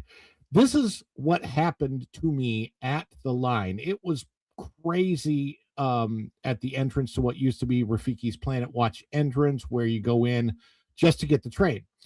A lot of people waiting, a lot of people really not happy. That's because they thought the experience was open. They went there, they had their kids, they wanted to meet Bluey. They couldn't because the virtual queues emptied out. They had one at 7 and one at 10 a.m. and they're gone. I got one at 7 o'clock and I was group number quote 7, which means I should have been in there by 9 a.m. And they almost didn't let me go. So I had to go through 2 different cast members, and one cast member finally, she goes, "How many people are in your party?" I'm like, "It's just me." She's like, "Okay, go ahead." Right. So I get on the train, I go back there. Fine. The Bluey experience is not a traditional meet and greet. Most of the traditional meet and greets, the reason the lines get long is because they give you time with the characters. So you go up, you meet them, you've got 2, 3, 4 minutes to interact with the characters, get your picture taken, all that. That's not what the Bluey thing is. The Bluey is a miniature, like a 5-minute show, and you got just an intense crowd of people in that conservation station area, maybe 200 people just gathered shoulder to shoulder watching the little show. And then after the show, they kind of try to shuffle you through and you can sort of get selfies or whatever as you're going through. It was a little bit strange and convoluted. I did not do that part because I'm like, I'm not getting in that crowd. The conservation station also because you are a man above 40 and you would be trying to wade in amongst 3-year-olds. So that might not go so well for your well-being. A little bit weird. I got to actually see 2 little animals being operated on by the vets back there. That was cool. And then I went out to where the kangaroos and wallabies are, but we weren't actually able to walk through that area yet because they said the animals had just gotten there and they're just getting acclimated to that area. They want them to have 2 or 3 weeks to get acclimated before they start to bring guests in to interact with the kangaroos and wallabies. But everybody was in with Bluey, and I don't know. I mean, you had to put Bluey somewhere, and they put him somewhere that normally doesn't get a lot of visitation, which was something I loved about that park. I mean, I loved that. It was kind of my secret spot to go to, and look at the giant, like 8-inch long walking sticks and interesting insects that are back there and those types of things. But I don't know. We'll see how it goes. Yeah. All right. Well, that's a very good analysis of the situation over there. Let's dive into more of this. And by the way, I think the chances are more likely than not now that they need to just flat out do an Australia area, not one that we have to get to by train. Major MDX overhaul, My Disney Experience. Okay. Magic of Disney Animation teases. Okay. Disney Store sorta returns. Okay. Rock and Roller. Oh, here's a real one. Okay, we got a real one. Rock and Roller Coaster, the Muppets. Erica, MJ, your thoughts on this one? How did they do? Is it worth the effort they put into it? What do you think about Rock and Roller Coaster with the Muppets? I think they did a good job. But I Same. still stand that not everyone can ride a roller coaster. So there's still a whole bunch of people out there that aren't gonna really see the queue line unless obviously the internet watching it on video. Unless you walk through the queue line and just exit, when it's when you're ready to leave and not board the train to get on the attraction. They won't But- let a child go through the queue line just to watch the show because they measure you before you get in the queue. So it's not like, Yeah, and it's So not like it was years children- ago where you could say kid swap and they would literally do child swap there at where the trains where you load. They don't do that anymore. So yeah. MJ, what did you think about the switch over to Muppets from Steven Tyler and Aerosmith? I still think they threw us a bone and said, "Here you go." It looks okay. I have to go see it for myself. I'm hoping because I'm not a small child, I can go through the queue line, and they will respectfully allow me to be entertained by the pre-show. I don't plan on riding it because I don't think I can handle that kind of coaster right now. For me, I mean, the building, the gray, it's kind of bland. I mean, the guitar. The fact that they actually moved the Muppets over, hip hip hooray, but it's not good enough. It's not good enough for me. We need a Muppets courtyard. We need another Muppet attraction. The Muppets need to live on. Jim Henson and his legacy needs to continue in the park. I just have to go see it for myself. But they had a media event where the Muppets played live. I thought that was fantastic. Can they do that more and more and more? Yes. Will they? Probably not. Like I said, I still think they just threw us a bone. I'm looking forward to checking it out for myself in person with my family. So I'll have more details once I get to experience that in person. But yeah. And then the last things we've got from the biggest week ever, or the biggest week since, whenever, according to Tom Bricker, and we're not trying to, pick on Tom Bricker. He likes this stuff. This is all subjective. We get that. Soaring Across America, which I think has been kind of lackluster. A lot of people really don't like that it looks like CGI. I do appreciate that we got the pilot back, right? Yeah, we really like it when he shows up. Squeak, squeaker, squeak, squeaketh. We also got the Millennium Falcon Mandalorian mission came out. Lines actually went down when it came out, which is not great. And then this cute little thing they did where they added, the new courtyard at Disney Animation over at Hollywood Studios. That's now available, and your kids can go read a book with the Rapunzel, or they can talk with some of the characters in ways that aren't typical. And so that's really She's cool. out there playing Duck, Duck, Goose with the kids in that's Animation good. Courtyard. Who would have thought? That's good. What an IP combo right there, Pua and Thumper. Who How many knew? years apart are they? Amazing. Who knew? So, Culture, I turn to you. Tom Bricker says it's been one of the biggest weeks ever for Walt Disney World.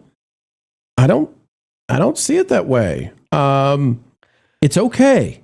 It's good they refurbish some stuff, but this isn't like a brand new giant land open. This isn't like Epic Universe came out, and this is just it's okay. What are your thoughts, Culture? Am I being too negative? No, I think you're adding the necessary context. And again, no shot at Tom. I think I really appreciate what he does. But I'll just say it this way. Big in comparison to what? I mean, if you're comparing yourself to down the street, round the corner, you're in sad shape. Right. And I think likely that's kind of the pushback, just like people are pretending that, Mandalorian and Grogu is the 7th biggest movie of the year. Or any of the other weird headlines that we're seeing now from the shills. I think necessary context is the most important thing here. And when I look at it, I can understand from Disney's point of view Well, we are mixing things up and trying to bring things into a state that people will enjoy. But are they adding anything? Is there value to be found in the new offerings? Are there significant changes? Are there new attractions? I mean, I don't even think we're back to where we were, prior to the global crisis, the pandemic, where live entertainment was not something that you would consider, a premium. It was just part of your expectations, which is why I was so taken aback by what I experienced at Dollywood. So if Disney's still not competing at that level with other, parks that I would consider world class, I would say maybe let's not overblow, what most people used to just consider the basics. Does that make sense? Absolutely. Yeah. Yeah. Yeah. So, it's not bad. We're not trying to poo-poo it, but I think at the same time, we might slightly disagree with Tom when we say it's not the biggest week in a long time. It's just we're glad that we're glad they refurbed rides. We're glad that Big Thunder reopened. Maintenance shouldn't be something that we're crowing about, though, right? Yeah. But they gave us quantity. That doesn't necessarily equate to quality. There were a lot of things that were done, and they were in effect just kind of the same thing. There's a Soarin', different film, still Soarin'.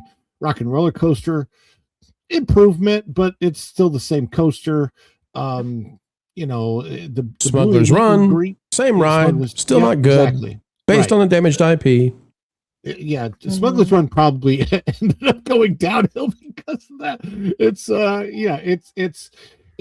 Nothing truly new, truly innovative, or truly exciting happened, and I don't think the news that Carousel Progress is changing is going to excite people in a way that's enticing enough to get new people coming to Disney World or more people coming to Disney World. How about this? How about this for try this on?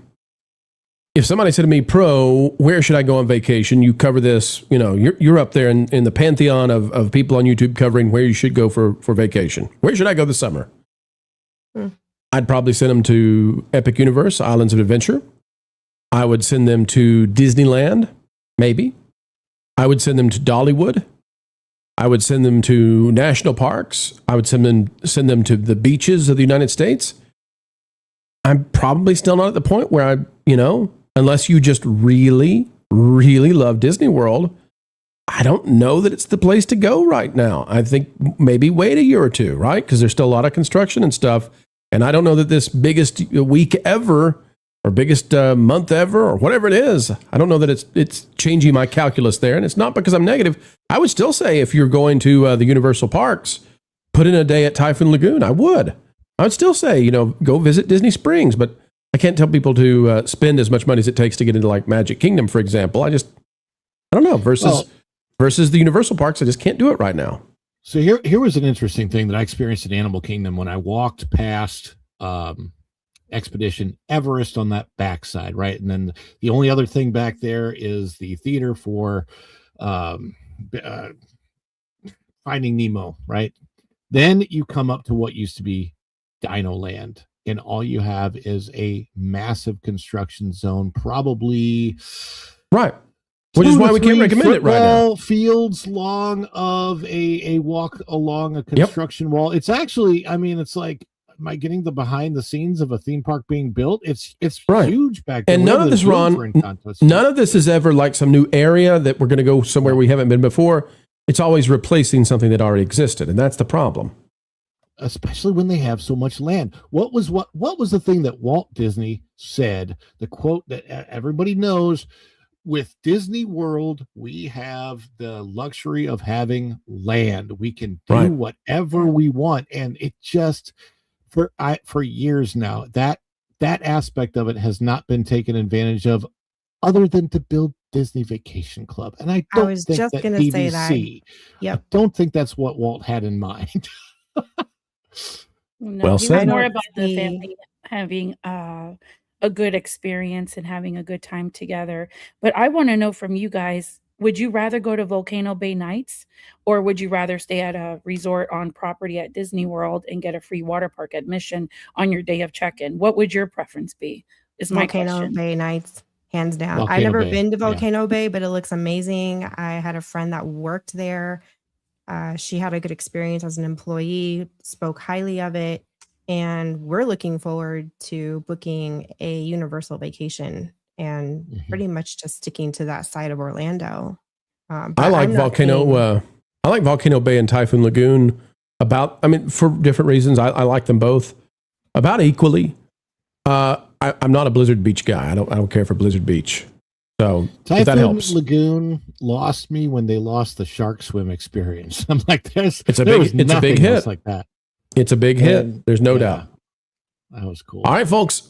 That's what we think about the biggest week ever. We're not trying to be completely negative. There's some good things here, but in terms of like, is it forever going to change Disney World and change what we say about the summer? No, and that's a bummer. We wish there was brand new stuff, but if you're a once every 3 or 4 years go to Disney kind of person, I'd say this is not the year to go. Hold off till these other things are finished, and let's see how that goes. I just can't wait for 3 days of you and me. $300 to dine at Disney. Would you pay it, ladies and gentlemen? Would you pay it? Well, that's the question that's on everybody's minds right now as the price inclines at Victoria and Albert's, the 5-star restaurant at the Grand Floridian at Walt Disney World. It is the biggest, most important restaurant they have in terms of reputation, and it just went up by 27%. Holy moly, is that guacamole? No, it's not. I kid. Victoria and Albert's at Disney's Grand Floridian Resort and Spa of thatparkplace.com has increased their prices for its signature dining experience.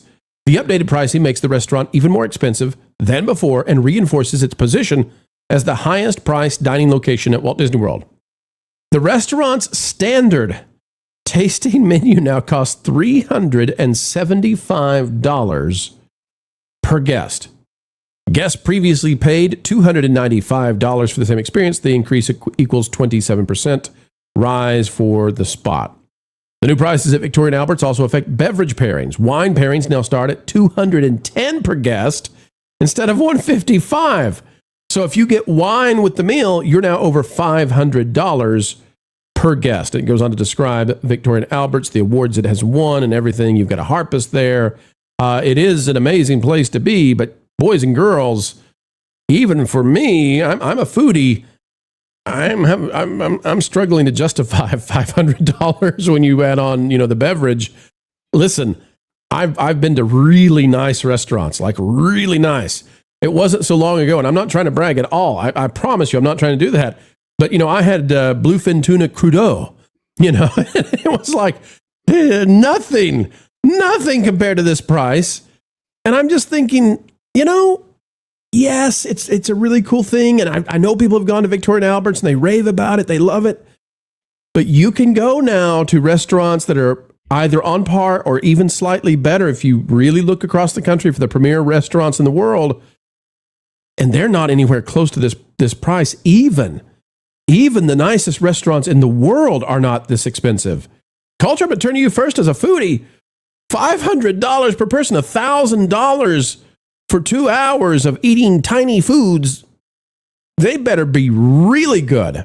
And I would say, hang on. Culture, let me say it this way. Victoria and Albert's at the prior price, I think is worth it. But it's went up this percentage and the numbers get big, the bigger the numbers are. If you could take 2 people for $1,000 to Victoria and Albert's and it's it's your 10-year wedding anniversary or something, I think that's a worthwhile endeavor. If it's $1,000 per person, I got to start reassessing this. It's $500 per person. Go ahead. I don't think I would touch this with a 10-foot pole, and for many reasons. To me, the prefix menu idea has never been something that I found value in. In fact, I think that's the biggest stumbling block for me when it comes to most of the higher-end dining on property. This particular location and its previous iterations and opportunities to dine, I've always enjoyed. I've done so multiple times on many occasions, special occasions, because what's the best culture that you've had at Disney World? Well, man, California Grill was delightful back before the prefix menu. So that was an experience that I think everybody should have, and that's a conversation. Real quick, culture. I want to come straight back to you, but Ron has been a server at Disney. Ron, what's been the best restaurant that you've dined at Disney? This is going to be very controversial when I say this. Oh it's no! Sound like I'm really, really biased, but actually, the restaurant that I worked at, Toledo, is a fantastic restaurant. Yeah. They have an amazing Chuletan steak, which is for two. It's $115, or you can get it with a full meal for two, $159, and that includes a tremendously huge appetizer as well as the steak and sides, and it's almost like you get 3 sides with it, plus you get the dessert. It's very, very good, and it's very underrated because of its location, since it's right. Where it is. I didn't have what's Le Cellier. I didn't have a very good experience at Le Cellier, and I've only eaten there the one time. I think it's over. I've heard that from some people. Yeah, that's not unusual. It's because of the consistency. There's a lack of consistency there. Yak and Yeti's always been a good place to eat, and there's the breakfast experience to me are the best. Obviously, I do like Boma. Boma's great. Yeah, Boma's good. I like Topolino Terrace was an amazing breakfast with characters, and Kate May is also really good. Yeah, and then but I'm looking at restaurants, and I'm looking at what you could compare. You could eat, I think it's at the top of the Four Seasons at Kappa. They have some very expensive caviar. They have some caviar. They got Siberian caviar and that kind of stuff. They got, what is it? Petrosian Tsar caviar for that's oil. You just described oil caviar to us. Beluga, beluga for $4.35. Yeah. But like most of their menu items are like their bone-in fillet is only $110. Right. So okay, and again, that's at the top of the Four Seasons. Okay, let me go back to culture though, because culture, $1,000 for a couple for 2 hours is, I mean, even for the best of the best of the best, we're now outpricing the other best restaurants in North America. Yeah, I can take the family to Roaring Fork in Scottsdale for $1,000 and have an amazing evening and wonderful wine pairings and all of that. So it's just the problem is Disney is trying to present themselves as a door open to the elite level, and they really aren't, because their food offerings, even if they are upscale, are not, they don't carry the same value. And I, like I said, I've eaten in many of the restaurants that Ron was describing, and I mean, prefix meals, first of all, force you into something that I hate. I think you've lost value when you do that.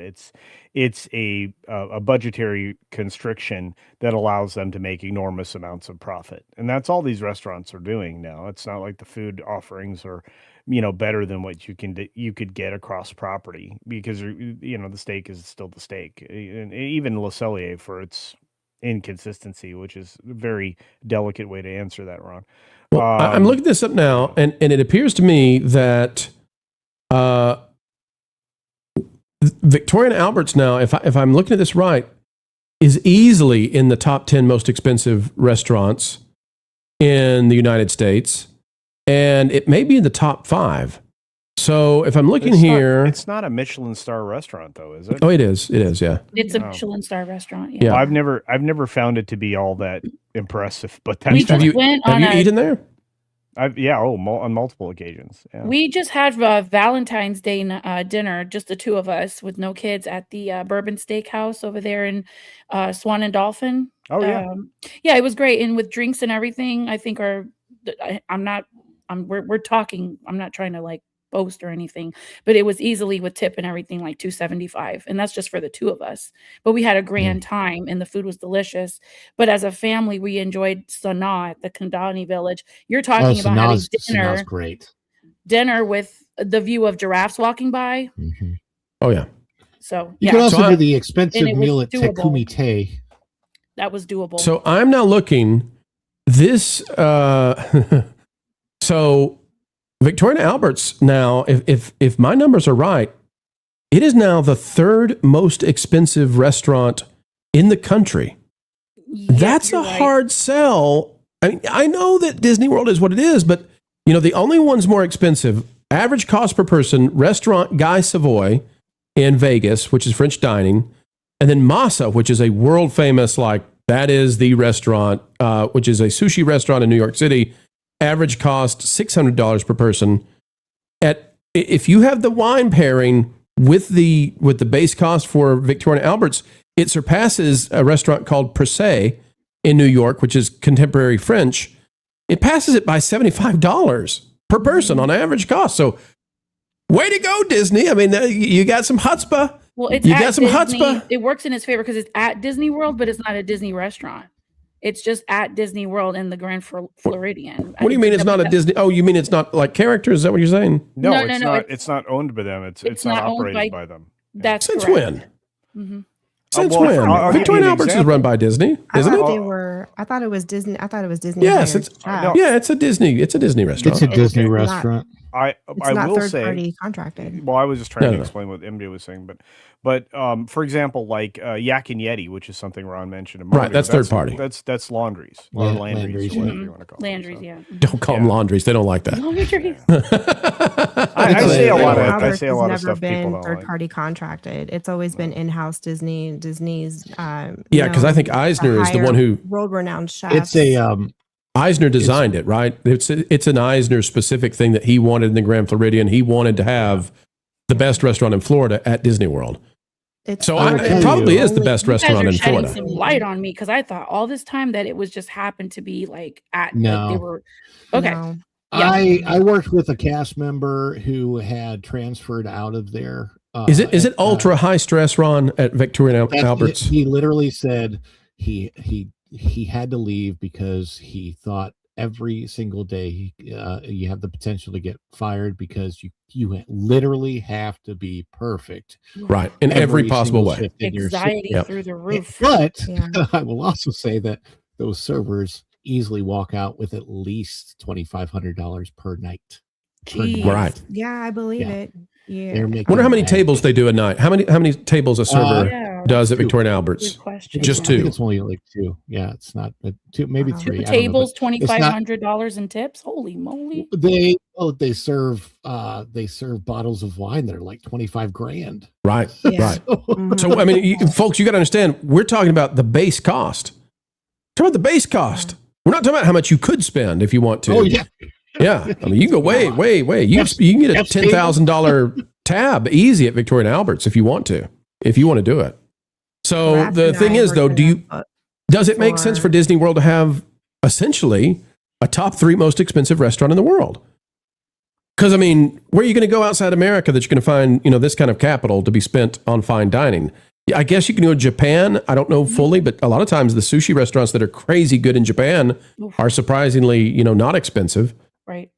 You can wild. always find expensive fine dining anywhere in any country. Every country is going to have, if you're in that culture and you're rubbing elbows with those people, you can find world-renowned restaurants in every country that they're known for. But again, only if you're in that, if that's your social, right. We're blue-collared people here. We don't really mingle with. And that's not the day-to-day or frequent dining experience. Except for culture over here. Regular folks. Culture is a man of he can operate in any class. Culture is great with those who are making their way up, and he's great with those who are at the tippity top. Culture fits in everywhere. I wish that were true. I often do not enjoy environments that are overly hoity-toity. Hoity to the toity. All right, Culture, I'm going to give you the final word. We started with you. I'm going to end up with you because you are, I mean, everybody knows you're the aficionado when it comes to all things healthy and food and cuisine. I like to fancy myself knowledgeable, and you just blow me away. We've teased you that you're like Casinopedia. Culture, I don't know if this is good or bad. I'm not taking a stance on how this goes for Disney. It may be wise for them to have one of the most expensive restaurants in the world, maybe the 3rd most expensive, at least in North America. So I don't know, from a business standpoint, you think this is a good decision for Disney to go this far with Victoria and Albert's? I'll say it this way. If somebody's going to pay that, then it's a good business decision. It's just you need to know you're limiting your total audience. And oftentimes when it comes to these hoitiest of toitiest places, you want to limit your audience. And that's exactly what you do by pricing them out of the environment. Right. So. Well, at this cost, that'll do it. That will do it, A.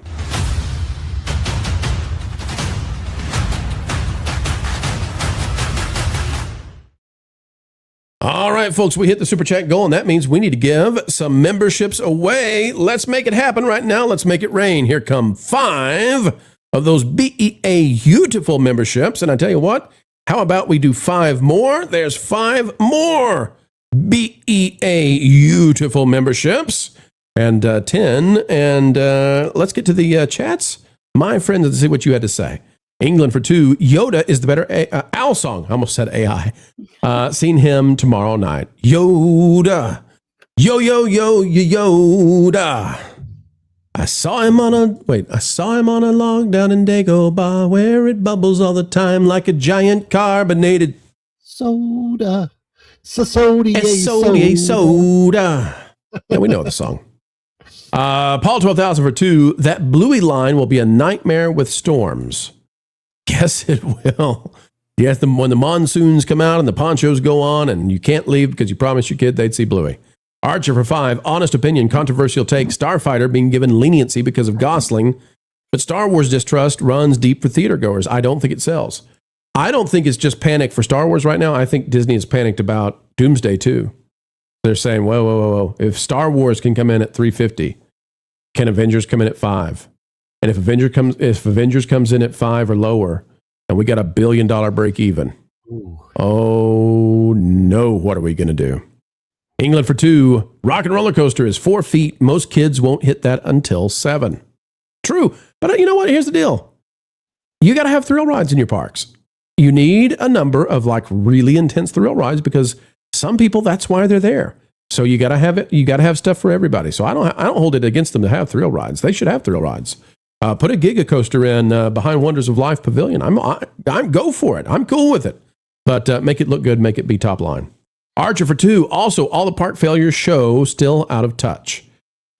You know, they're struggle busing.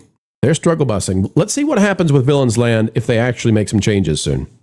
Packing for 5. If Wall Street is truly in charge of Disney, how do we get their attention on Star Wars? Mission accomplished, Packing. We know what needs to be done. They may not. Mission accomplished on both fronts. They know. They watch the channel. We know they watch the channel. We talk to people in Disney who say they watch the channel. Both channels. I can promise you, we're not trying to toot the horn, but I'm just telling you, I know the Disney executives watch the Pro channel, and we've told them now for years, and we predicted this, and it's here. And I don't know if they watch Nerdronic or Critical Drinker, but they should. And if they do, they're finding out from there as well. They know what they have to do. It's Band-Aid ripoff time. Paul 12,000 for 5. My last $5. Paul, buddy. Paul 12,000. If this was your last $5, I want to give it back to you. We don't want your last $5. You could buy a coffee. You could buy a pack of Uno cards. $5 is important when it's your last $5, Paul. Folks, if you have your last $5, don't spend it on the Pro Show. Don't spend it on the TPP. If it's your last $5, go check out the former dollar menu somewhere nearby and enjoy one on us. We promise you, we don't want your final $5. Felt badly. Got to save some for Floral. I have a SeaWorld trip next Monday with the Waves of Honor tickets we get every year to go with. Love it! Well, Paul, I had to break it to you, but they're not letting you in for free, so if this was your final $5, Paul, we're going to have to throw you over like a trebuchet into the park. Lady Gamester, WDW will forever be playing catch-up instead of number 1. And I, Pro, am bringing the mustard. We've got Chef Eddie for 5. If you want an affordable meal at Disney World, you have to swim in with your own wetsuit. You can always be Sebastian. Do that at Epcot, right? You guys. You actually, yeah, you can swim in. You can swim in the Living Seas aquarium. You can schedule a dive in there. To be fair, I thought this was. I thought we were talking about like Sebastian in The Little Mermaid, how he managed to get into fine dining.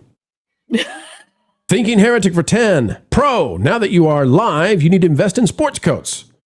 It's not good enough for you? I was wearing another one the other day. Jeez Louise. Flag themed for the 4th. Also a theme for Halloween, Thanksgiving, Christmas, and Valentine's. Looking Vice. Miami Vice. Very nice. Yeah, listen, there's no telling what you'll see me on. I will say I put on the yellow cap this morning, and I was going to wear it on the show, and I looked at it and said, it just doesn't look like pro. So the yellow cap had to go. Sad. These are the gifted memberships, folks. We thank you for helping us out. And let me tell you, Blah, blah, blah came in and said, how about that? Let's top it with 50. 50 from blah, blah, blah, blah, blah.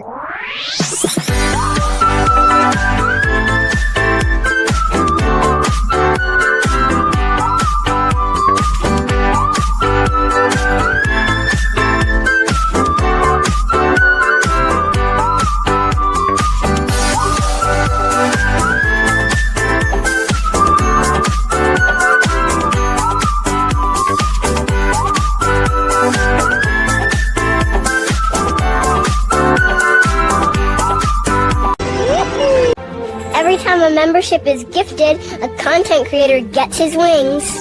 Is that gendered language? We're not at Magic Kingdom, Dad.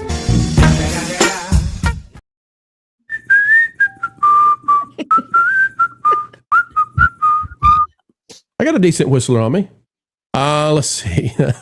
Apologies to the eardrums out there. Apologies to the eardrums. Was it loud? Was the whistle loud? Can I do that as a little trick? I don't have a problem. I like, yeah, both of you are very good. So he's got a little bird up there too. Boy, we've gone to the birds. Well, I bet if you have it for 5, do a little research and find chefs who worked at some of these Michelin restaurants and started their own. You will not be disappointed. True story. Nay, you will not. And go check out. Yeah. I had the great privilege of having a former chef at one of Roy's Hawaiian fusion restaurants cook privately for me and some friends at a condo in Hawaii. He'd worked at that restaurant for quite some time, and that was one of the best dining experience I've ever had. He actually walked us through making the food. In fact, many of us participated in helping to prep, and he sat down and ate with us. It was extraordinary. So, Culture, I'm going to put you on the line. Yeah.